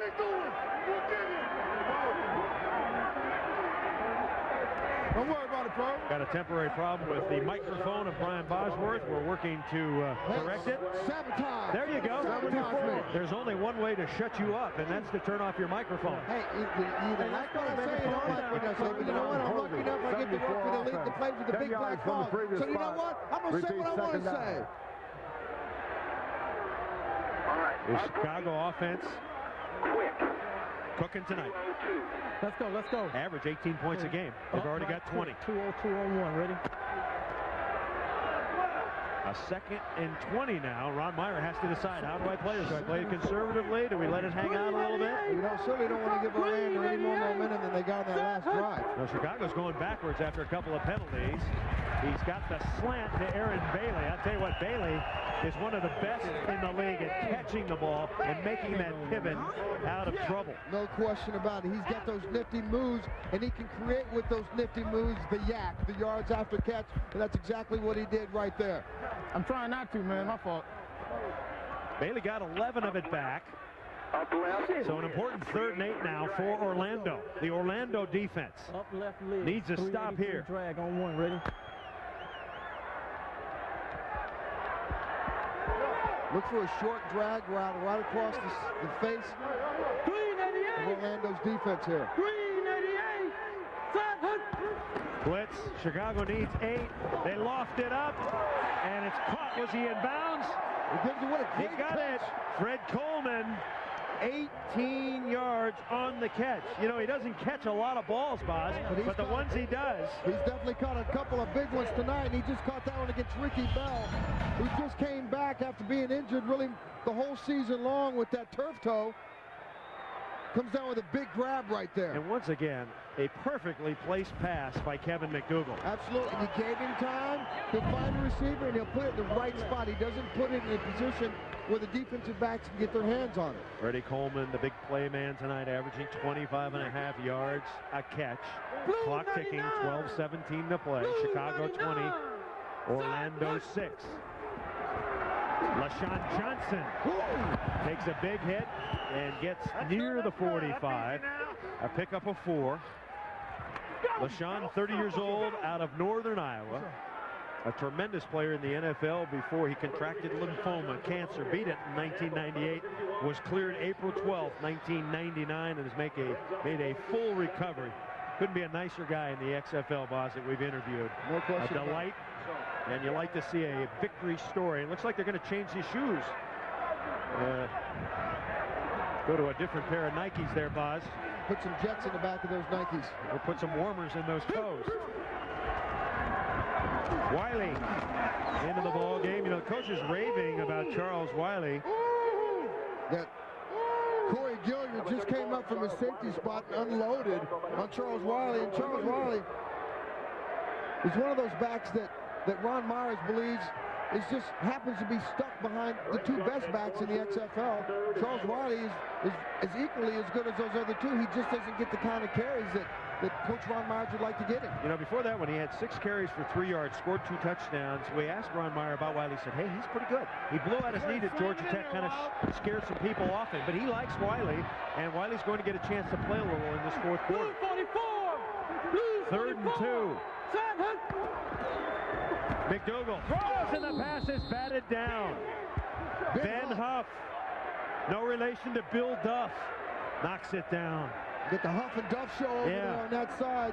And look, Huff and Duff are huffing and puffing as the Orlando defense has been on the field a lot, but that was a big stop, and now Orlando going to get the ball back. And this is what you got to do on short yardage, 3-step drops. You can't get to the quarterback. You got to get your hands up and knock the balls down. Crossland to kick. It's a live ball at the 16. Skinny cover is deep.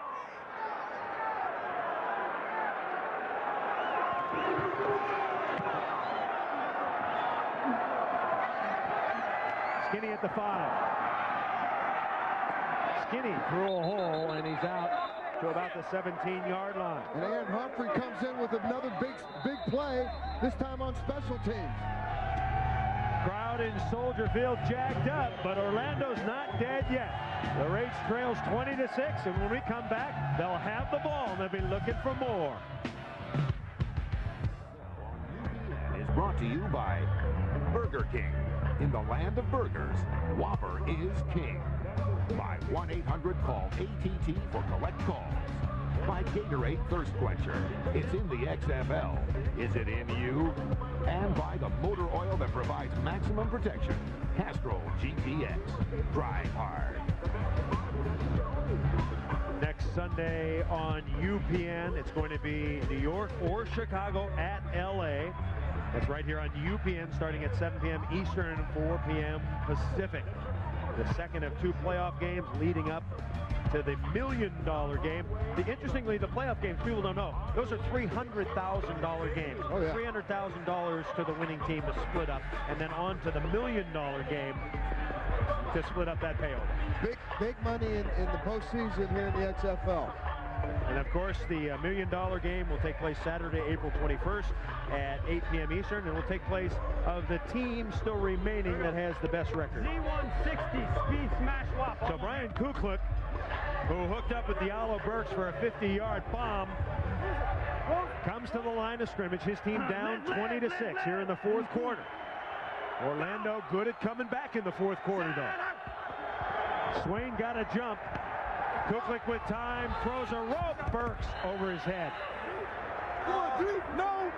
We mentioned earlier in the game, Boz, that Orlando had engineered 4 fourth-quarter comebacks, and a couple of them very impressive. That's right. The last couple here, engineered by Brian Kuklik.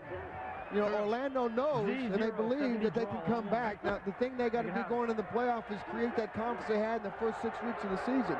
Now, here they're in a situation again where they have to come back. They believe that they can do that, and Brian Kuklik has got their arm that they can get that done. Kuklik, draw play. Ball's down. Was that a fumble? That's a fumble. Let's see how the officials Yes, sir. Chicago gets it. Jason Bray. Jamie Baisley knocked it out, and Bray boogieing with it. Jason Bray just looked down and just happened to be there. Michael Black, not known for his fumbles, coughs one up big time in the wrong end of the field. Third Orlando turnover. It's a simple draw play. Oh, it was his own guy. His own guy. His own guy's helmet. It might have been Dan Collins. Yeah. comes in here and he hits the ball right there, separates it. When things go bad, they really go bad. So now Chicago in great position to perhaps put this game on ice. Just over 9 minutes to go, 20-6 lead, and breaking through.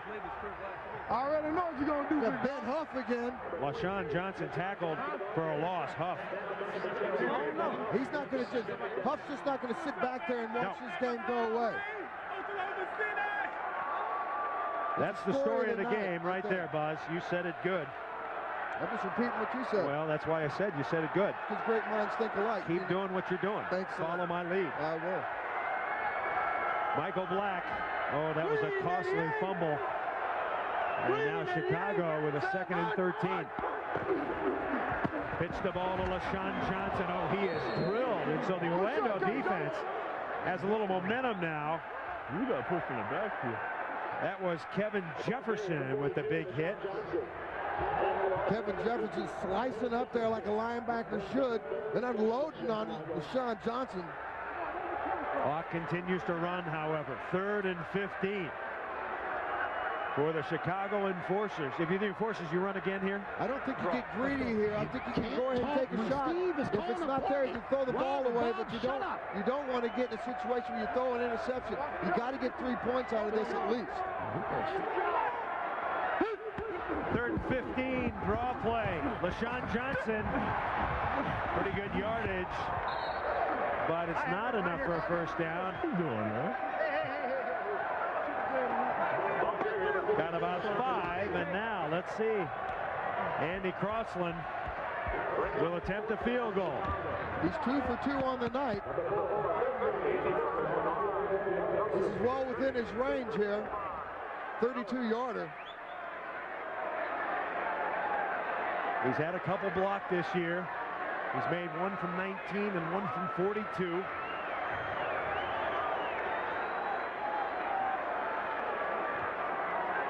This one a 32-yarder. He got it. So Chicago puts 3 more up. And things starting to dim, not only for the Orlando Rage, but the New York-New Jersey Hitmen. A note to all of our local stations along the line, we have a station break coming up. We'll return to Chicago after these messages. You're watching the XFL on UPN.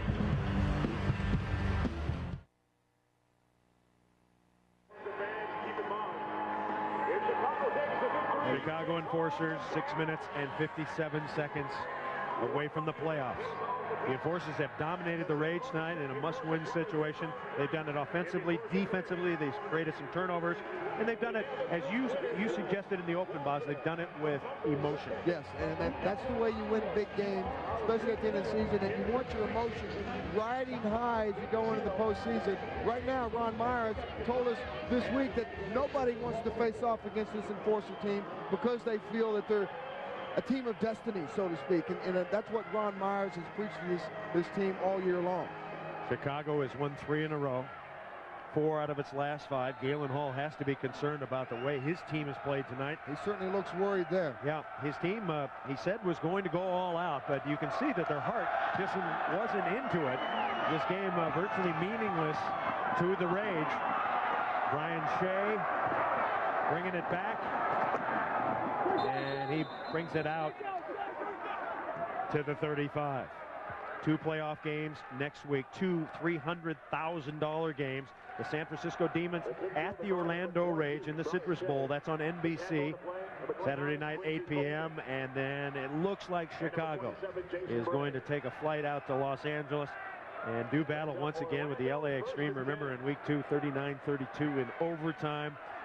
That's going to be a dandy. Yeah, that's on UPN starting at Sunday, starting at 7 o'clock Sunday night on UPN. So Orlando will try to crank it up one more time. The short pass trying to set up the screen to Brian Shea, incomplete. Kuklik tonight, Boss, 9 of 16, 105 yards, a touchdown, and an interception. And he's been rushed. He's not been in his game. He hasn't made the big plays like he did the previous couple of games. He hasn't made the big interceptions either. Hog. Over. All right, hey, I'm going 2. Yep. Second down. Cheat over there. Cheat. Go! Watch it quick. Kuklik all day to throw, and it's tipped incomplete.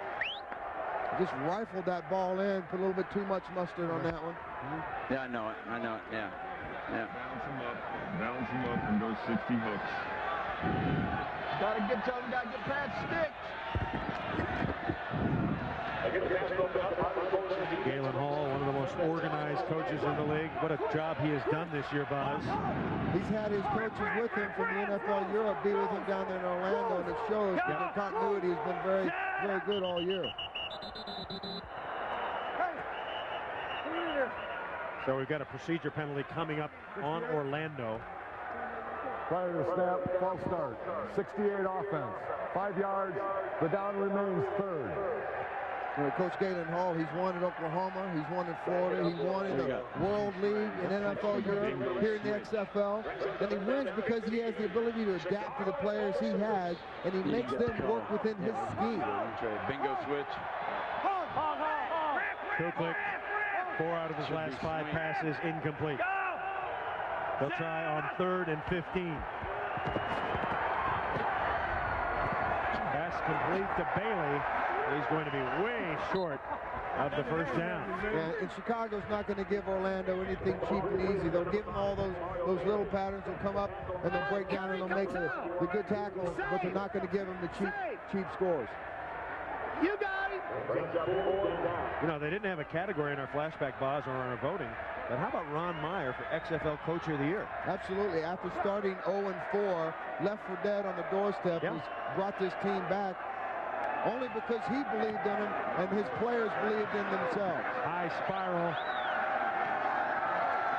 Luke Leverson.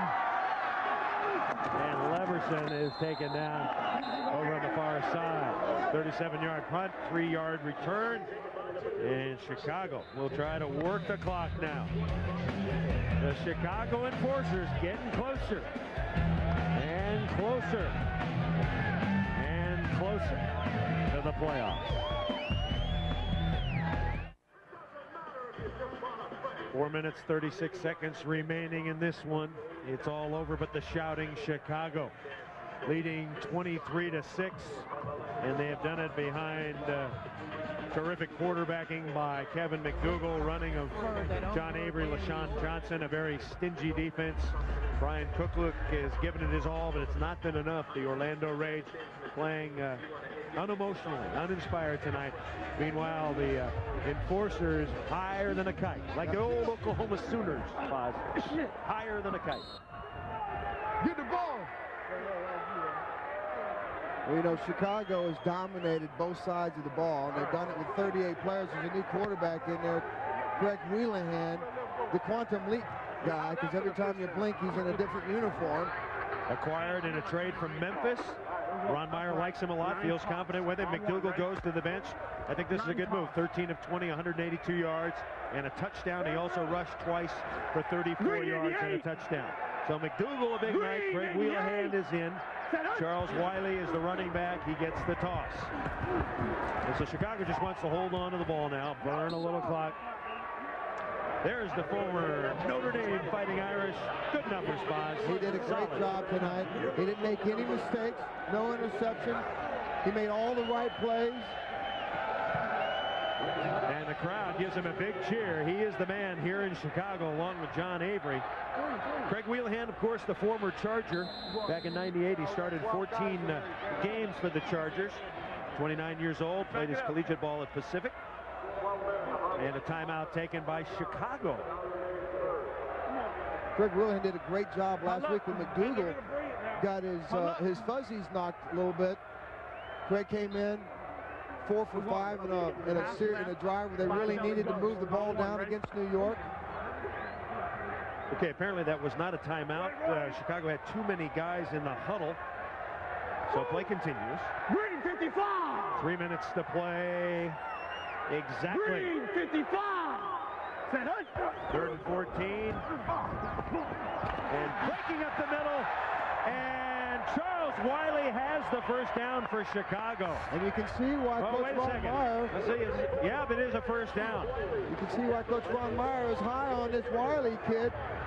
Burst through the hole there with a tremendous amount of speed. Going straight north and south here. In that case, just going north. 4 rushes, 30 yards right there. 25 years old, 6'1", 220. And Ron Meyer getting closer. What a win this is going to be for his team and the city of Chicago. And a good crowd turning out tonight. Watch the enforcers. There's Wiley again, and he's tackled. You know, we have a moment, Boz. You have to give some kudos to the York-New Jersey Hitmen. You know, a lot of people wrote them off early, a lot of criticism early, but they responded. They came back. They had a good second half of the season. They're organized now, but it's just a little bit too little, too late. The Chicago team is just a little bit better team than New York. 2-minute warning, and John Avery, he's got the feeling that the enforcers are going to the playoffs.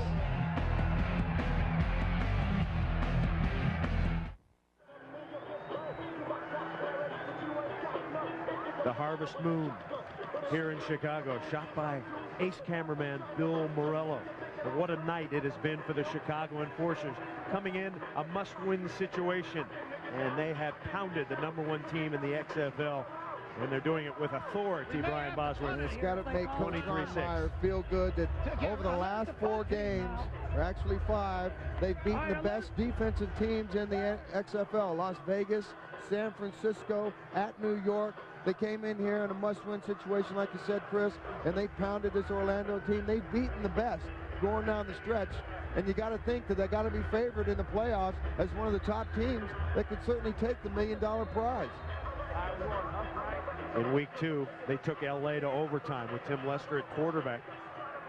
I don't know of another team that's playing with as much confidence on both sides of the ball as Chicago is. Ron Meyer said during the break that he might take a knee here. Let's see if he does. He does. But Orlando has 3 timeouts. I wonder about this spot. Look, the clock's still running. Didn't they take timeout? No, that's only if... The clock is running. He took timeout. Didn't he?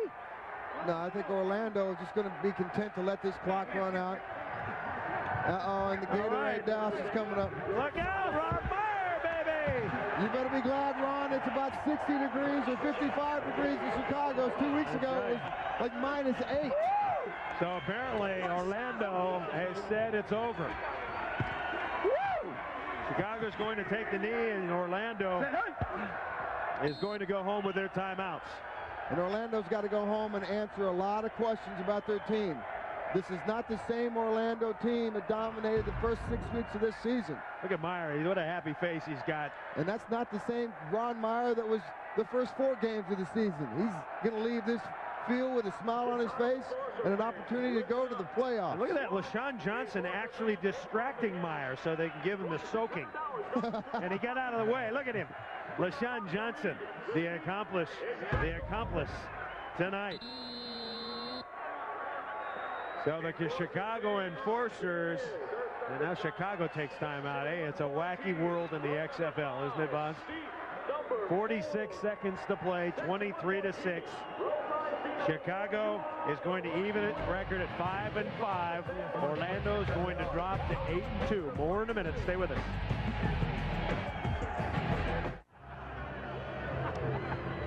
Along with Brian Bosworth, Michael Barkan, Chris Raggi, I'm Chris Marlowe, John Avery, celebrating. Chicago is going to the playoffs. Just 46 seconds remain. Avery could be an MVP candidate. I don't think he's going to beat out Tommy Maddox, but he had the groove on tonight playing hurt, and he was really an inspiration to this Chicago effort. No question about it. And I like your choice of Ron Myers as the coach of the year. So Chicago in take a knee mode, but they will kick it away. You can't give them that one. And Skinny Culver, no, but it's Mario Bailey. And Bailey is going to be submarine near the 5. So it's back to the drawing board for Galen Hall. He lost his star quarterback, Jeff Brom, and has really shown. Kuklik is a very good football player, but he's really not the leader, the presence that Jeff Brom is. No, and you know, it's funny. I spoke with Coach Kalen Hall at the very beginning of the season during training camp, and he liked Brian Kluclik. He thought he was a great prospect, liked him for his backup. But the key in the XFL is to keep your starters healthy as long as you can, and you want them going into the playoffs with a healthy quarterback. Only one quarterback has gone all the way this year. That has been Tommy Maddox. And Orlando just trying to run out the clock and get out without an injury. Run it out, baby. Mike Black with the short carry. So what a night for the Chicago Enforcers. 20 seconds to go, and the Enforcers are in the playoffs after an 0-4 start. And a standing ovation for Ron Meyer. That's going to be the final play of the game. The Enforcers will go to L.A. and play on UPN for $300,000 and a chance to get into the $1 million game. Congratulations to the Chicago team. They played hard all year long. They never gave up. They waited the last game of the season, and it paid off.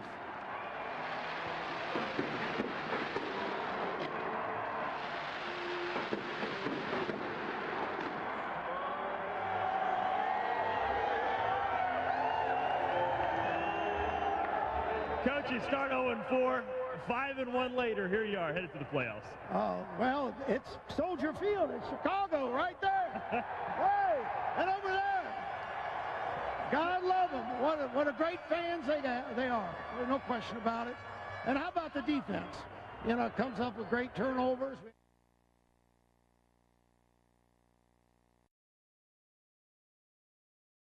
This is the XFL! I don't like losing to nobody and nothing. It makes me sick in my stomach.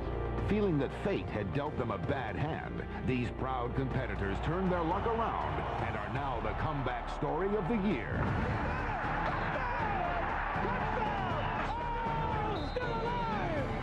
Having won 4 of their last 5 games, this determined group of warriors shows no sign of slowing down, thanks in part to rushing leader John Avery. Don't talk to me, because I can back it up. From here on out, everybody in trouble.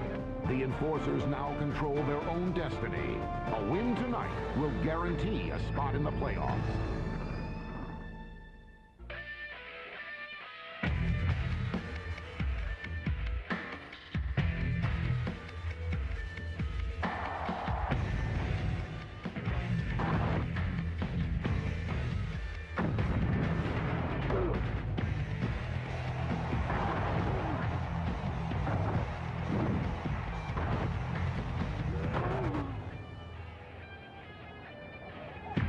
Springtime conditions in the beautiful city of Chicago, Illinois. Temperatures reaching into the 70s. A beautiful day to contemplate a big football game.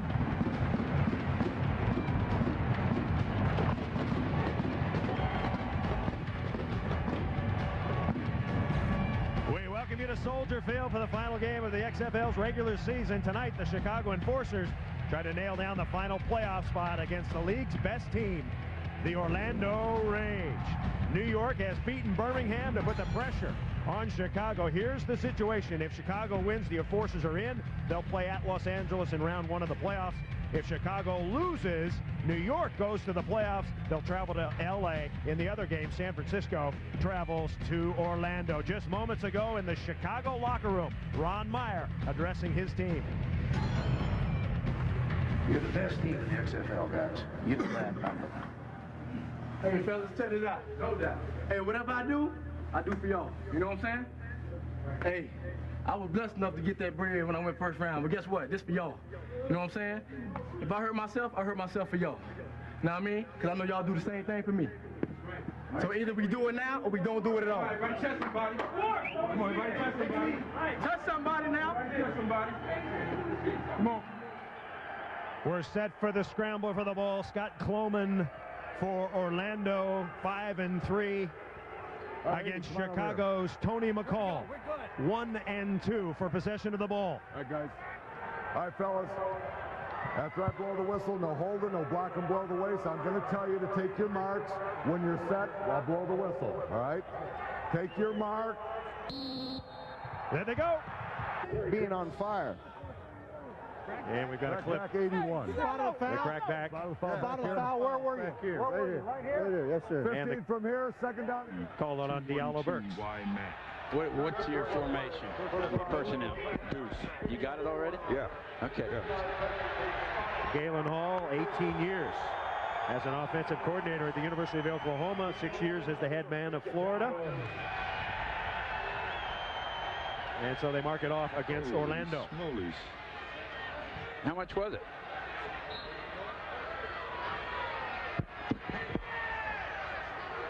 How much in penalty? Wymack on one. That's a big penalty. It's going to be. That's something that doesn't get called a lot. Blocking below the knees. No. Almost a crackback block there by the wide receiver.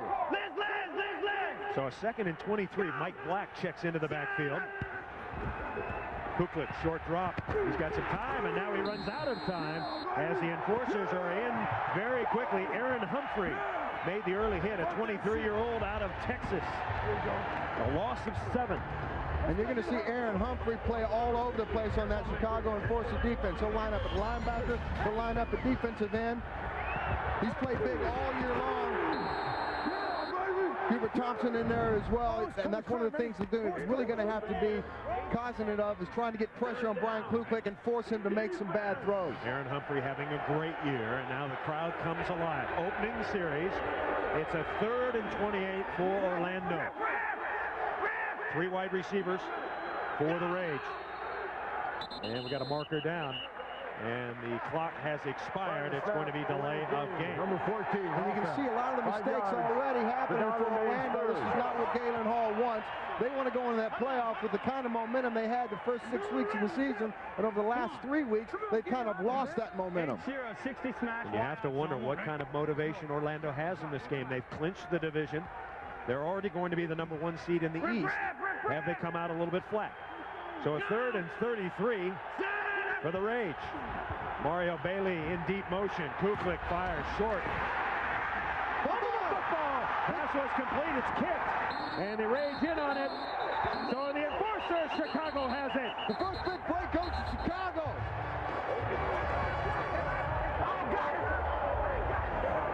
And Coach Ron Meyer told us this week that they've got to focus on trying to get turnovers early on in the game. Pass was complete to Skinny Culver. And Ray Austin knocked it loose.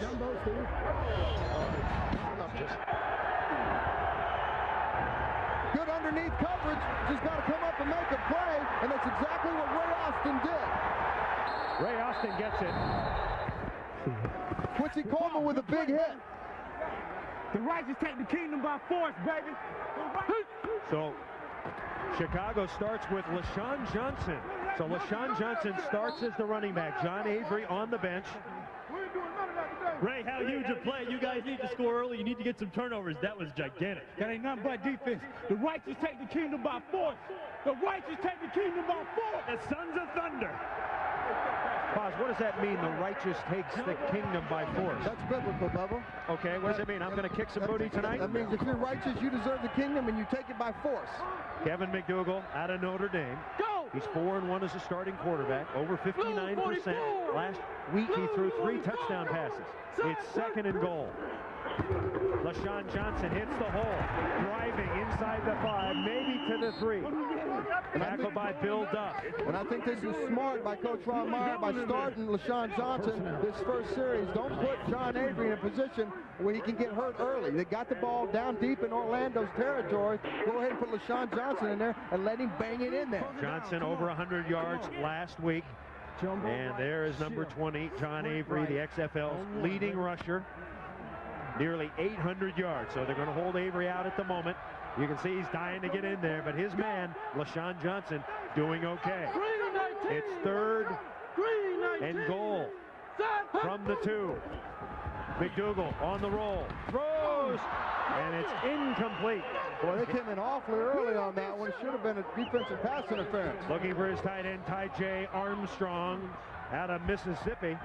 And a 4th down coming up. So bring on the kicking unit. What did he say about was 6 nights in install? Did he say? I don't know. Ask him. Get on the phone right there and ask him. Andy Crossland, who's had 2 of his last 4 blocked. 2 out of his last 4 blocked. Not all his fault. Breakdown in pass protection. This is a shorty, a 19-yard attempt. That was a bit high, and Crossland boots it through. So kind of a completely different cast. Jeff Brom had a big game. So did Diallo Burks. John Avery running wild, and now it's up to Brian Kuklik. So 3-0. Chicago leads, although Chicago has to be a little bit disappointed. They could not punch it in with a 1st and goal. Chicago to kick off. Deep is Brian Shea. High and short. Shea at the 8. Oh, is he drilled at about the 23. That will be a candidate for the Lugs hit of the week. Big time. Heel straight up in the air. Carlos Tim. Tony McCall. He has it for the Enforcers. A vote of confidence for the Chicago Enforcers. Hi, everybody, along with Brian Bosworth, I'm Chris Marlowe. Well, if you're a Chicago Enforcer, it's just the way you want it. You control your own destiny. Chicago wins, they're in. If Chicago loses, however, because of tie-breaking procedures, the York-New Jersey Hitmen are in. Okay, Boz, the big story in Chicago this week, the health of John Avery 2 weeks ago, injured his hamstring. How is he? Can he play? Well, Chris, John didn't practice at all this week. He's gotten a lot of treatment. He's been stretched. He's been rubbed. I spoke with him about 20 minutes ago in the locker room. He doesn't know how effective he'll be. He says he's going to go. He's going to try to do as much as he can. But you know what? If he goes, or he doesn't go, it's not the John Avery show here in Chicago. It takes more than just one player. It's going to take all 38 players to play flawless football to beat the best team in the XFL and lock down that last playoff spot. The Orlando Rage heading towards an undefeated season before their star quarterback, Jeff Brom, got hurt. The last 3 weeks, they've been adjusting to the new quarterback, Brian Kuklik. This is a guy who's very talented, but sometimes erratic. Actually, some say more talented than Jeff Brom. He's bigger, he's stronger, he sees the field better, he can throw the ball deeper. His only problem has been his decision-making. He's had 9 interceptions over the last 3 games. So the big question today is, can he make the big plays without the big mistakes? John Avery, there was talk that if New York had lost today that you would get some rest, but the table is now set. The Hitmen are now in. Your team needs you big today. How effective can you be? I don't know. I mean, God willing, I'll be able to do what I've been doing all season long. If not, you know, we got LaShawn Johnson. He can step up and make plays. But I'm going to give it all I got. This is it. Brian Kuklik, you've clinched home field throughout the playoffs. How are you going to play with abandon today against a team that has everything to play for? We need some positive momentum going into the playoffs, and we came out here to win. That's why we came to Chicago.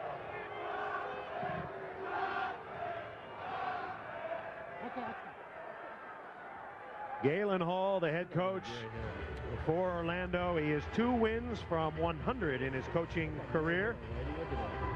Last 6 years coaching in NFL Europe. And Ron Meyer in the NFL, he was the 2-time AFC Coach of the Year.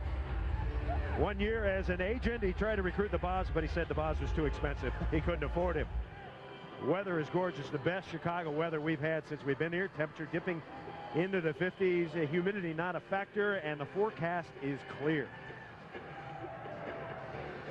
So set, ready to go. Andy Crossland will kick off for Chicago, and Brian Shea is deep to return. Shea sat out last week with a knee injury, very explosive, averaging over 25 yards per return.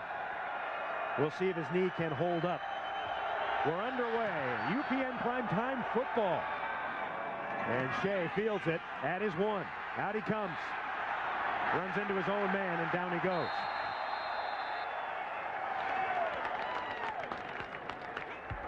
So Brian Kuklik, 6'3", 29 years old, out of Wake Forest. As Brian Bosworth detailed, he's thrown 9 interceptions, 3 in the last 3 games. But at Wake Forest, he put up big numbers, over 8,000 yards, 40 touchdowns, got a big arm. Once again, as Boz told you, sometimes he makes some questionable decisions. So that's the big story for Kuklik tonight. Can the Orlando Rage play error-free football? Derek Clark opens as the running back. 1st and 10. Hand the ball to Derek Clark, swinging to the outside. And Clark powers his way near the 1st down line. Kerry Cooks making the tackle.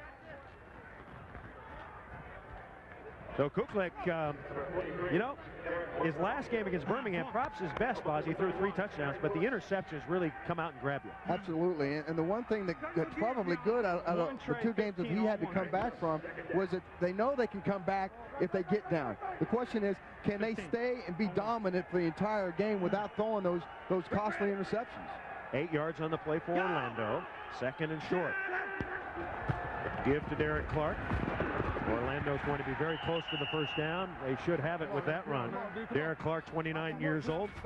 He started his collegiate career at Florida State. Way to work, fellas.